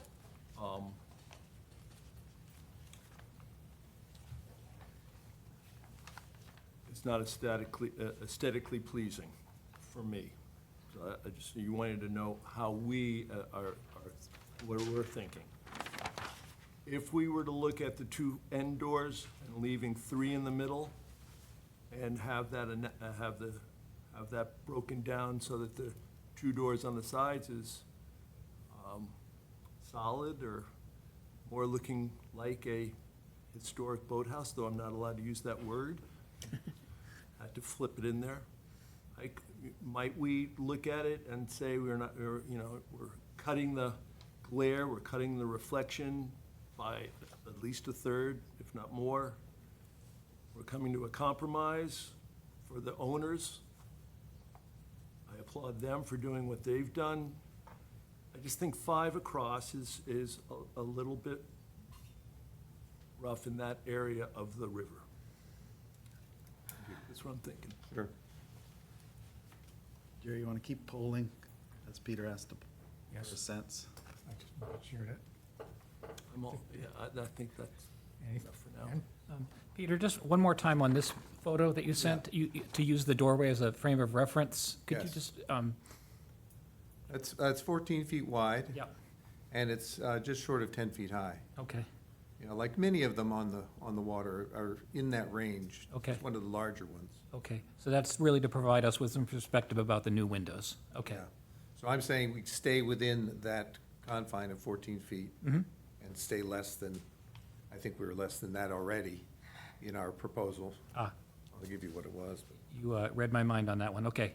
That was the other part I was going to ask you to run over with us. Yeah, so presently, our proposal is 8 feet high. This shows 18 feet wide, and we're saying, how about we shrink it to the 14 feet that's there?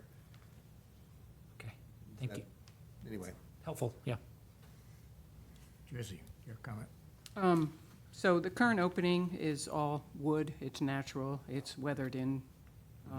So replacing that with glass is still not acceptable. That's the issue. Also, I'm wondering how putting the boats in and out with this swinging door situation is going to work with these screens.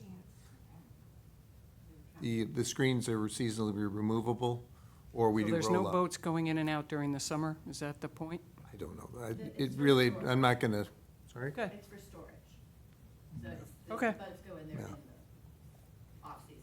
Okay, so I think you realize that I'm still a no with the proposal of making the doors as wide as that current opening. So thank you for providing these, the boathouses. I will say that most of them that have a great deal of glass are residences. They're not boathouses. They're homes. which does in many instances drive that you've got to have, you've got to have glass, you've got to have visibility, you've got to have airflow. So I don't see that as comparable to what we're looking at here. Now, looking at a wooden fronted, I mean, that's kind of our point. This is a boathouse with a wood front. That's just what we're looking for. To replace that with glass is the problem, it's the issue. I think that it might be somewhat helped by screens in terms of some of the reflection. It's not going to in any way diminish the light pollution at night from basically a glass structure that sits in the middle of a resource area. So this continues to be an issue for me to have that amount of glass on this structure. Jenny? I'm not as worried about the aesthetics as I am about the light pollution. And I also think that if you're going to have screens, they should show, I know they show on the plan A1, but they should also show on A5 and A5, A4, A3, Okay. A2. I also have one unrelated question. Is the increase in ridge height part of this new application? It was part of the old application? That's Okay, right. thank you very much. It's part of, it's not changed. I looked at the previous Just plans. wanted to make sure, because it Reflected in the shows, zoning permit. yeah, it shows a change, and there's no way to know whether it Yep. is before or after. Already approved. Okay, thank you. Oh, sorry. No, that's okay. My opinion, any reduction in glass is great. I would like still to see the original plain doors in front of the boathouse.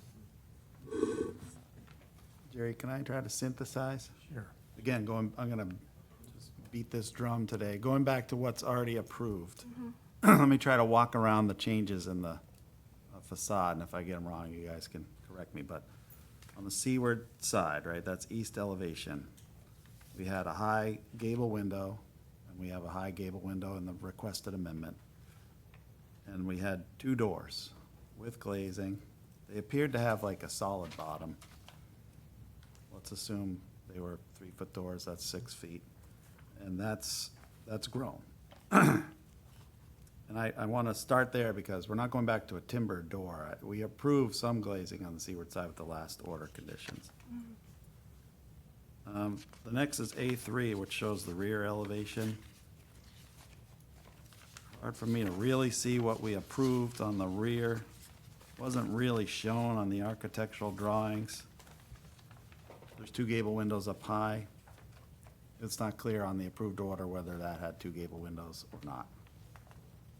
Next drawing is A4, and yes, addition of the screens, that kind of stuff is easy. I think this shows the porch level, which I think is something you do have to consider, the step back.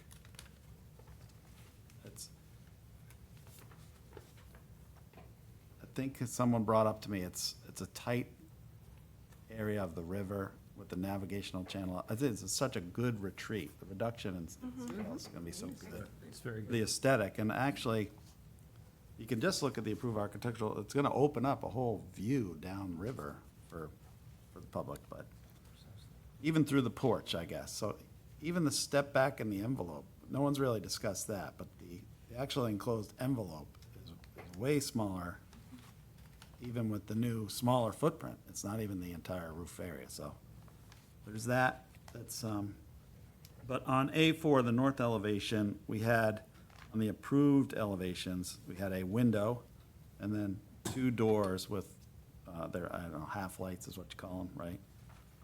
So we had kind of what would be 3 windows, and proposed is kind of 3 windows. There's not a whole lot of change there from what I think we approved. And on A5, the proposed south elevation, very similar. We had on the approved architecturals, we had a door, a double door, I don't know, it almost looks like we had 3 lights in the elevation. It's from a distance, and we have 3 lights proposed. So the main change is on A2 and on the east-facing elevation, and we'll leave that with Peter. He'll have to address your comments. But, Mr. Chair, thanks for polling everyone, and I hope that gave you a sense That's very helpful. from where to try to address the comments. One more? Well, no, I'm just trying to, you just threw a visual on this, because it is an important spot where this is located. If I look at A4, and I look at the marsh, are we drawing it back 12? Are you drawing it back 12 feet from the water's edge? I have an option for you to look at the first page of the color handout that you were given, and there's the picture of this boathouse. If you were to take that tree line that you see and draw a straight line through the tree line, straight down, that's how far back, Through that window? through, to the right side of the door, through the window, that's how much boathouse is being removed, so that the view of that, there's a cove there, I don't recall the name of it, but a little, Ross Fisher, Henson. that's all opening up the view. We mentioned it earlier, John just focused on it. We're gonna be changing the seaward side of the building, but that is how much is coming off. That, if you're paddling down the river, you've just picked up a pretty good view expansion. Mr. Chairman, yeah, Lost is our original order. I mean, this is a very long boathouse that's sitting in the water and in the marsh. And even the original order we approved provided a very nice environmental improvement. Smaller boathouse, a better access, getting smaller. I know it's lost here today, but when you're trying to debate aesthetics, just remember it gets a lot smaller. That's a big point. I just have one question. Because of the, reduction, on A2, it shows, I believe it's the front with the porch, and it has the 5 glass windows. Has that all been approved? No. No? Okay. Yeah, if we could just maybe, what I'd like to originally see is, a normal boathouse door, but, Doesn't exist anymore. Ship has sailed.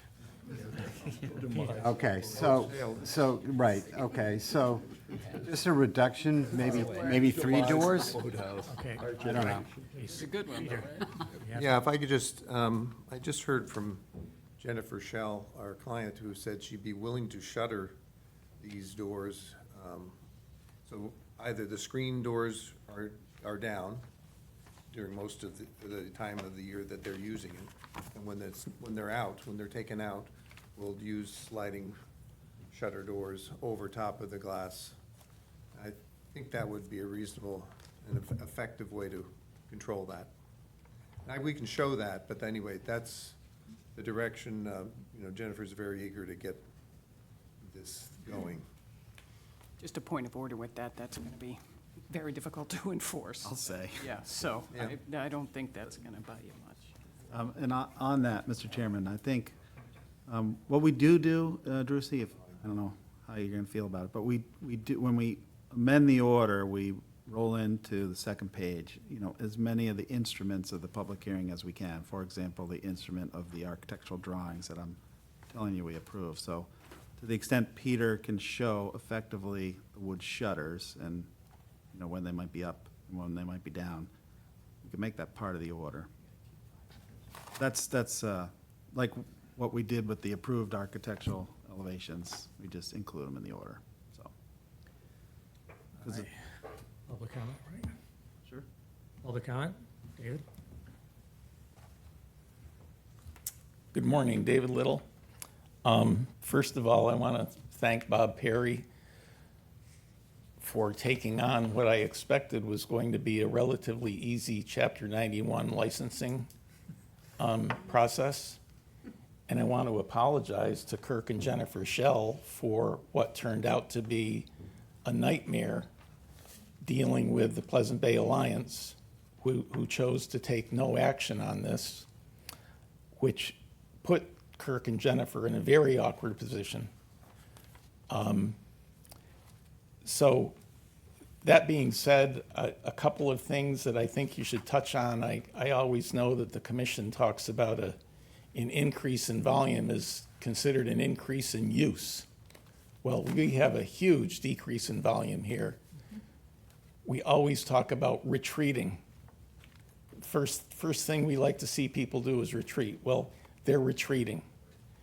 And I would just hope that the commission could find a way to work with Kirk and Jennifer to get over the hoop of the aesthetics thing here, because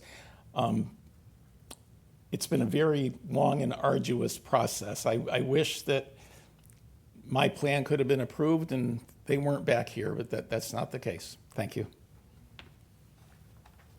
Okay, anybody online? And just for the commissioners, there doesn't seem to be any real substantial comments for the applicant to address on the construction protocol and the renovation narrative dated July 15th, or the site plan. It seems like if we do a brief continuance to address some of the architectural drawings and the detail on them, I didn't hear many comments on the site plan, other than the inclusion of the 2 steps. Yeah, the steps. Per commissioner's comment. I think the Site planned plan's retreat okay. is excellent, and the restoration of the marsh is excellent, and I don't think we had any issue with that. There's basically no change except eliminating some of the pilings. Yep. We're certainly not going to object to eliminating some pilings, that's Of course, the office. just the glass. Sure, and the office is well aware of the MIPA process that took a very long time resulted in the request to amend. So in order not to belabor, do you want to suggest a brief continuous, address commissioner comments on aesthetics? Well, I would think that they would want to, yes. Yeah, so I don't know how you guys feel. It's really only that. 2-week continuance, so you can address the comments of the glass. That works. And Bob, you can. We're going to make a minor change to the site plan, and Peter's got the heavy lift, which he will work through with the applicant. All right, Thank you. That will be our, it's the 18th. the 18th meeting. But yeah, the revisions would be due next Thursday. Yes, Peter. understood. A motion to, Mr. Chair? yes? Could I ask also, Peter, that that cable railing be addressed a Yeah. little? Sure. What's in your mind on that one, and how that's going to work? Thanks. All set? Yeah, I think we just need a motion. Motion to continue to the 18th. Sure. All right, a motion to continue the project at 77 Keziah's Lane to our next meeting on August 18th, 2026. Second? Vote? Aye. Ginny? Aye. Aye. Aye. Aye. Aye. Okay, thank you very much all. for your time. Guys, Thank you. thank Next order of business, continuations. Town of Orleans, Baker Pond, BSC Group, the proposed implementation of alum treatment within Baker Pond, which aims to reduce the availability of phosphorus and thereby limit the growth of algae and reduce epoxy conditions within the pond. Work will occur within a great pond. And we have a hand online. Can welcome in, who I probably think is Hannah.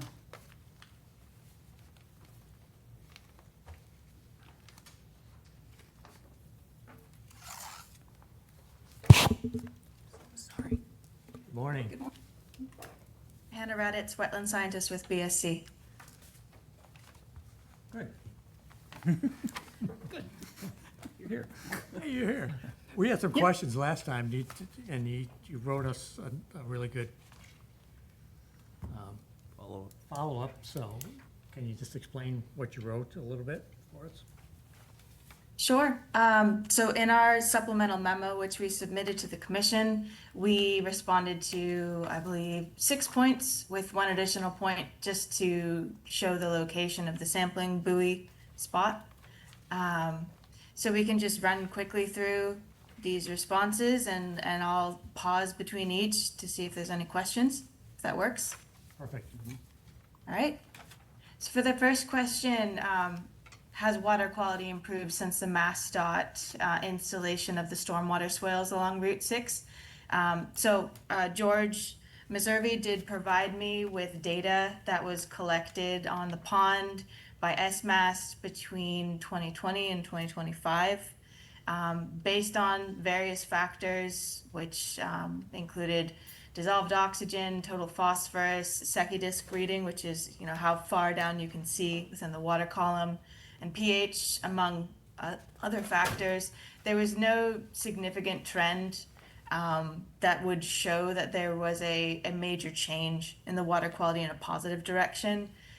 So given there wasn't anything significant, that we can't conclude that the work along Route 6 did improve water quality within the pond. Any comments? Perfect. Number 2.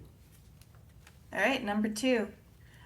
So this was brought up in the last meeting. This was one of the questions that the Brewster Conservation Commission had to potentially include within pre and post alum treatment monitoring. This was to measure the zooplankton populations and species diversity within the water column.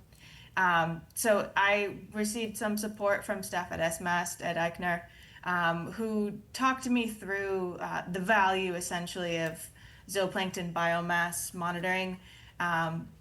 Initially, his concern is this hasn't been monitored on the pond previously, and to understand a baseline so that you can understand what the change is, you would need to do at least a full summer's worth of monitoring, just to truly understand what are the changes. But that aside, because that would push back the alum treatment to by a year at least, he finds that there will be a change in zooplankton population and species composition, as I explained in the letter, following the alum treatment. But this is a natural change. When you're targeting a certain food source, being that phosphorus growing the algae, you will see a change, but it's not typically the most useful sign of a healthy water system. So he felt that delaying this project's treatment a year to understand the zooplankton populations and density within the pond would not be as valuable as going ahead with this treatment. And the cost associated with it, we did give an estimate. It's pretty rough, but it is a significant change to the town that he didn't feel, again, would have that meaningful data for understanding water quality in the pond.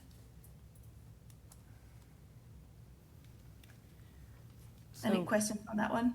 Yeah, so I would just agree, without a baseline, it would not be particularly helpful, and I don't think that it's worth delaying and procrastinating on this one.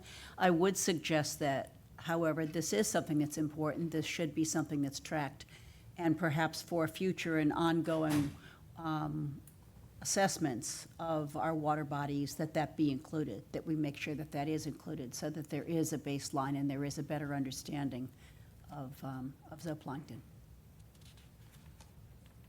Thank you. Any other questions on that one? No? Okay. Good. The next one is the method for application of the alum treatment. So there is the powder, and there's also the aqueous, subaqueous method. We've just decided that we're going to be pursuing subaqueous method only, so that takes powder off the table. Good. Next. All right. Weapon right through. Yep. So how is the pond pH maintained during the treatment? I had given an attempt at that in the last hearing based on my memory, but this was confirmed by Ed Eichner. It's the balance between the sodium aluminate, which is the buffer, that would counter aluminum sulfate from increasing the amount of hydrogen ions within the pond. So it's typically applied at a 2-to-1 ratio, so 2 aluminum sulfate to 1 sodium aluminate. But that final ratio, how much is between those two, is based, will be determined by that pre-treatment testing a few days prior to the application. And just as an anecdote, this has been used, this balance of the two has been used since 1995, and the monitoring has shown that there's very little change in pH during the application, which is that riskiest time to see a change in pH. So they feel confident in this approach. Very good. All Number right. 5, yeah, 5 I think is important because it addresses a concern that we got from the public during Yep. our last one. Yeah. So again, in conversations with Ed Eichner of SMAST, we discussed that again that change in pH is really most likely to happen during the treatment, and then within those following hours, it will form the flocculant, which will drop to the bottom. And as they will be treating in areas that are 11 meters and deeper, which is 36 feet and deeper, this is really the only part of the pond that is important to keep undisturbed from things like anchors. However, within a day or two, there shouldn't be any risk of a pH change. It's not something that you can expect to be spontaneous, especially with those sediments being so deep in the pond and us targeting a day that has a lower wind. You won't be seeing that flipping of a potential flipping of sediments up into the water column, since it's so deep in that section. So he felt confident that the 2 to 3 day pond closure within the pond should be sufficient to protect anyone from using the pond of those pH changes. Perfect. And last one, difference Yep. between spring and fall. So I'll go through this. So there's as with everything, there's positives, there's negatives, there's potential risks, and it has to do with the state of the pond within a given year. So as you all know, there's some years that you can get a cyanobacteria bloom, and there's some years that you might not. And it has a lot to do not only with the inputs of the pond, but also the environment that year, the weather, any significant changes that might cause that consequence to happen or not. So essentially, with a spring treatment, you're dealing with a bit more of a lower risk, because the conditions within the pond are better to target that suspended phosphorus within the water column. It's just usually at a lower level, whereas during the fall, again, depending on the year, sometimes the fall conditions are more similar to spring, but sometimes those fall conditions mirror the conditions during the summer, which means if you're treating at that higher level of suspended phosphorus within the water, it takes longer for that alum treatment's full efficacy to show up. So if they were to have a fall where there were these higher conditions, they might see a delay of a year to 2 years of that full efficacy of the alum treatment. Whereas a spring treatment, given that, assuming the conditions are as a typical spring, you would see that much faster, that season not delayed. But again, as we've seen with ponds like with Uncle Harvey Pond, which is very small, very shallow, and wasn't able to be treated fully, it still was able to be effective in improving the water quality significantly. So I imagine it could be somewhat similar in the conditions you would see here. You're basically just having a chance of lower success immediately within the pond. That was my question, so thank you for addressing it. And I read it, had to read it twice, and I kept thinking, well, it's spring, because you get faster results. And but I took away that we would likely, leave it open to you based on pond condition, based on that response. But thank you. Ed Eichner did also mention that if this was a concern to the commission, if fall was the best time to treat, just to be able to get the contractor in order and get this taken care of this fall, we could extend the monitoring season, monitoring time period for an additional year to make sure that we're capturing that potentially delayed rate of success within the pond. So that was his recommendation for additional monitoring.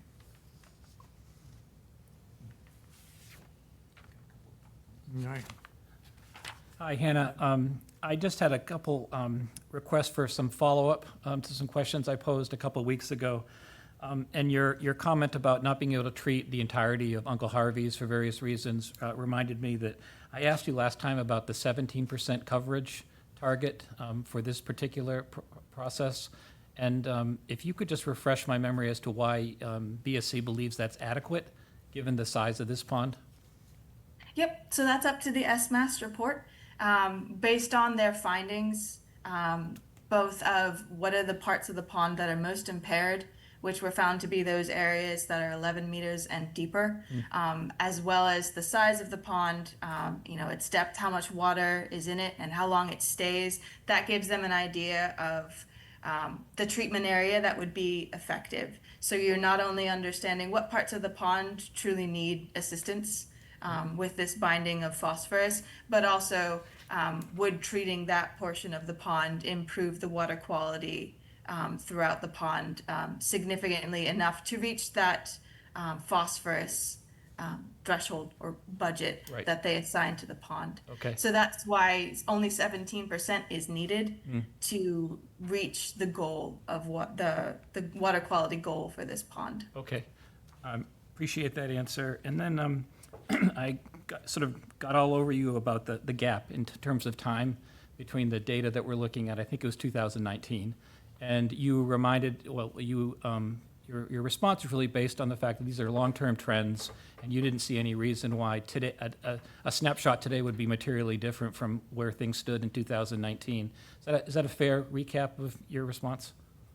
Yep, so since I also had access to the additional SMAS data that was collected from that sampling point within the pond from 2020 to 2025, I did look at those main factors across that time period, essentially dissolved oxygen, the clarity of the water using the Secchi disc, total phosphorus within the water, these conditions that are essential to understanding water quality. And there was a decrease over time, over the years. For the most part, I will say, just generalizing, these signs are decreasing, or what's the word?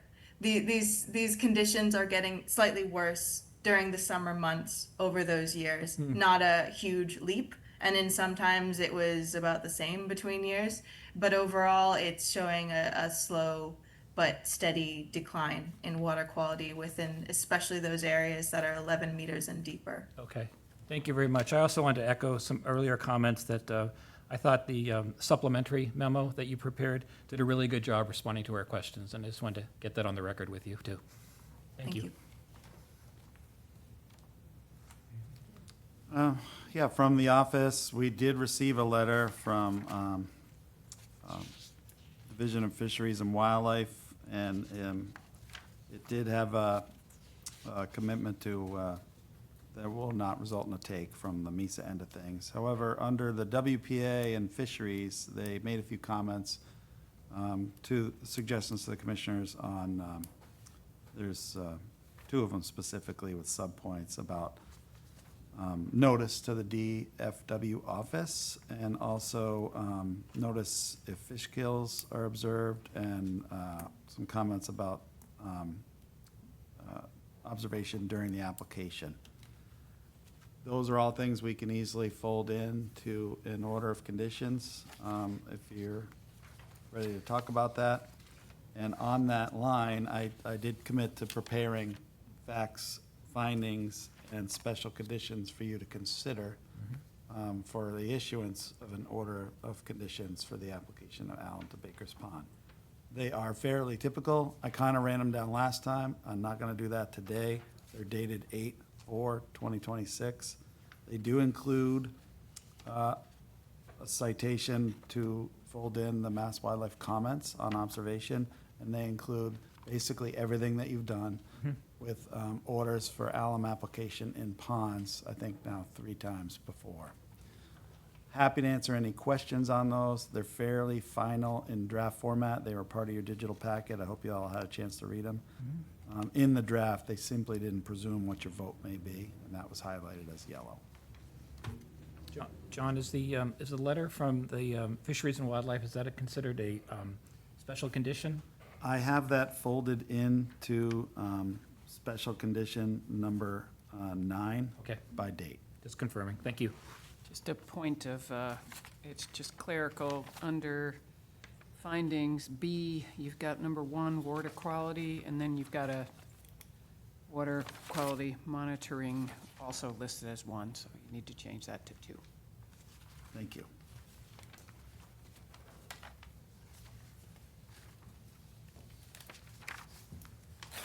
While we're on the edits, I suggested, and so it was my question on the time of your application. I read Hannah's supplemental memo twice, and I just keep, seeing that. I mean, she wrote it right there at the top of the, I just read it again, but it just kept saying to me, spring, it starts with spring have been most effective. So I did in special condition number 8, do a similar time of year restriction window, which basically prohibits the summer application, given the use of the pond. But didn't picture frame the town and the vendor to either spring or fall. I still feel, when I read that, I hope they get it done in the spring, because it seems like it would be the most effective. But I understand it's pond condition specific. Well, given that they have to go for, Might be funding and vendor and Funding procurement and specific funding. as well, yeah. yeah, We're probably just would be not able. spring anyways. Yeah. I also, to me, I wanted to point out that the wildlife, fisheries and wildlife letter did say that there was no habitat for rare wildlife versus, so you don't have to worry about any, like the mussels that we had to in the last column treatment. We do not. They said, well, they opined on the MISA filings in their last section that says will not result in a prohibited take, which is the operative words. I mean, I was at the, I don't know, if I mean, the rare wildlife that's there is like, if you haven't seen it in its natural habitat, you should walk our conservation area down to the shore and take a look to the right. It's impressive. It's amazing. We were there dragging out a canoe the other day, and the emergent pond shore is fully emerged, and the emergent vegetation that enjoys that unique coastal plain pond shore is in bloom and pink, and And you only see it in low water years, so it's really nice this it's year. not a to be bad able- time to go. If you've never seen it in its natural space, you can go for a walk and check it out. And bladderwort is also in bloom right now. So for those who were just really loving bladderwort, it's a great time to see it. Saying. All right, is there any other comments or It's insects. suggestions on the facts, findings, and special conditions that John wrote? So with that, I mean, if, so as edited, I will correct my, my numbering, and edit to reference whatever your correct vote would be. But if you're comfortable accepting a motion, so you don't have to read this all in, you could accept it by date, as suggested by staff, dated 8/4/26, as edited. I think we all are. Public. Any other comments from the public? Any comments from the public? Good, bad, or ugly? Anything else, Santa, that you wanna? Nope, Close the hearing.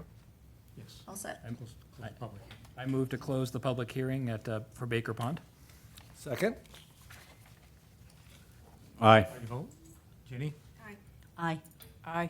Aye. Aye. Aye. And next motion?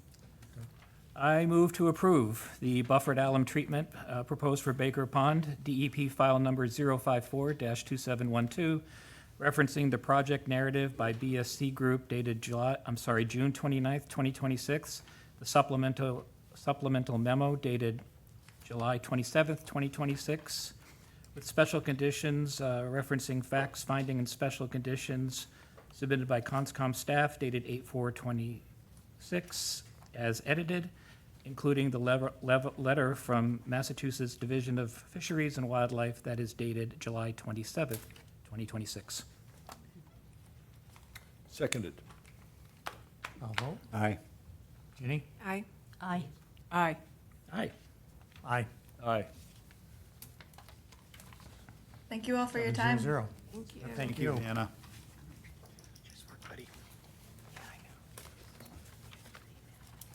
Next order of business, continuation for Patrick and Frederick and Patricia Eppinger, 32 Haywood Lane, by J.C. Engineering, map 50, parcel 10. The proposed construction of a detached garage. Work will occur within a 100-foot buffer to the top of the coastal bank and within the Pleasant Bay ACEC. Yes, and the applicant has requested a continuance to August 18th, and you can accommodate that today with a vote. All right. I move to continue the project at 32 Hayward Lane to our next meeting on August 18th, 2026. Seconded. I'll vote. Tim? Aye. Jenny? Aye. Aye. Aye. Aye. Aye. Aye. Next order of business, a certificate of compliance, Town of Orleans, 1 Route 6A, DEP number 542643. Installation of a new bulkhead. Work will occur within land under the ocean, land containing shellfish, and land subject to coastal storm flowage. And I have a letter in from Foth, who is the applicant's engineer, stating that all the work regulated under the order had been satisfactorily completed. Actually, the project went really well. We had Robert B. Auer as contractor, and it all happened very neat and orderly within the time of year restriction that you placed upon the work. And I did reach out to our harbor master, Nate Sears, in advance of today, and he has no issues with the commission issuing a full certificate of compliance for the project. All right.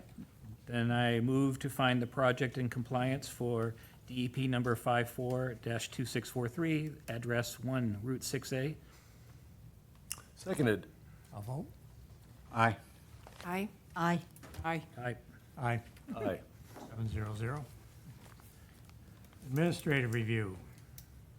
Michael Summergill and Jill Waldner, 16 Thayer Lane.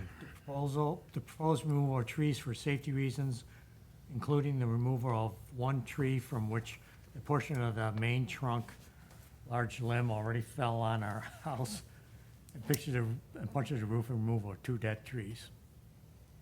And I know we all made an onsite together, so my recommendation for action today would be approve the removals with the note on them is on the AR to plant one new native tree in the rear of the deck, where we all observed there would be nice space for a new tree in the rear of the property. I did already communicate that to Jill Waldner, who couldn't make the call today, but she was very comfortable if that were the way the commission votes. So moved. We vote? Tim? Aye. Need a second? Sorry, did we get a second? Second. Second. Sorry. Aye. Aye. Aye. Aye. Aye. Aye. Aye. Right. Any other public comments? Not online. Chairman's business, meeting minutes. We've got 3 meetings of Tuesday, June 16th, 2026. This means fingers must be worn off by I hear him tickling away over here, so she's works hard at getting caught up. Any comments, additions to? I move to approve the meeting minutes as presented for our June 16th, 2026 hearing. Second it. I'll vote. Aye. Aye. Aye. Aye. Ken? Aye. Aye. Aye. Meeting minutes of 7/7/2026. Any comments, additions? I have a couple quick comments on these. And first of all, Christine, I want to applaud because I think our meeting minutes are fantastic. And this is not meant to undermine that any way. But on 34 Jackknife Point Road, I thought the aesthetic-related comments were really well presented at that meeting and well summarized. I just feel that in addition to Dick's comments being for attribution, my perspective is that David's comments are also worth attributing, given the substance of them and clarity of the message to the applicant, I think is important. And then on 32 Hayward, there's a sentence in there that starts, some commissioners express concern that they may not be able to approve a project of this type. I'm not disagreeing with that at all. I just want to suggest we might consider some additional context, basically by underscoring the performance standards that we're referencing specifically. So that would include the property's location within the ACAC, the disturbance that's already occurred, and the location of a proposed large structure within the AC, which is in essentially the only undeveloped area of the property. I just feel that having those benchmarks might add some heft to the minutes. That's all. Is that a motion with suggested edits? Yes, it is. Does it need to be seconded? No. Seconded. Aye. I'm recusing, I was absent. Aye. Aye. Aye. Aye. Aye. You first. Thank you. And the meeting minutes for July 21st, 2026. Any comments, suggestions? I move to approve the meeting minutes dated July 21st, 2026. Seconded. Aye. Aye. Aye. Aye. Aye. Aye. Aye. So, any other business that we need, anybody want to bring up? And can I have a motion to close? You have a motion to adjourn. And I'll second that. Possibly aye. Aye.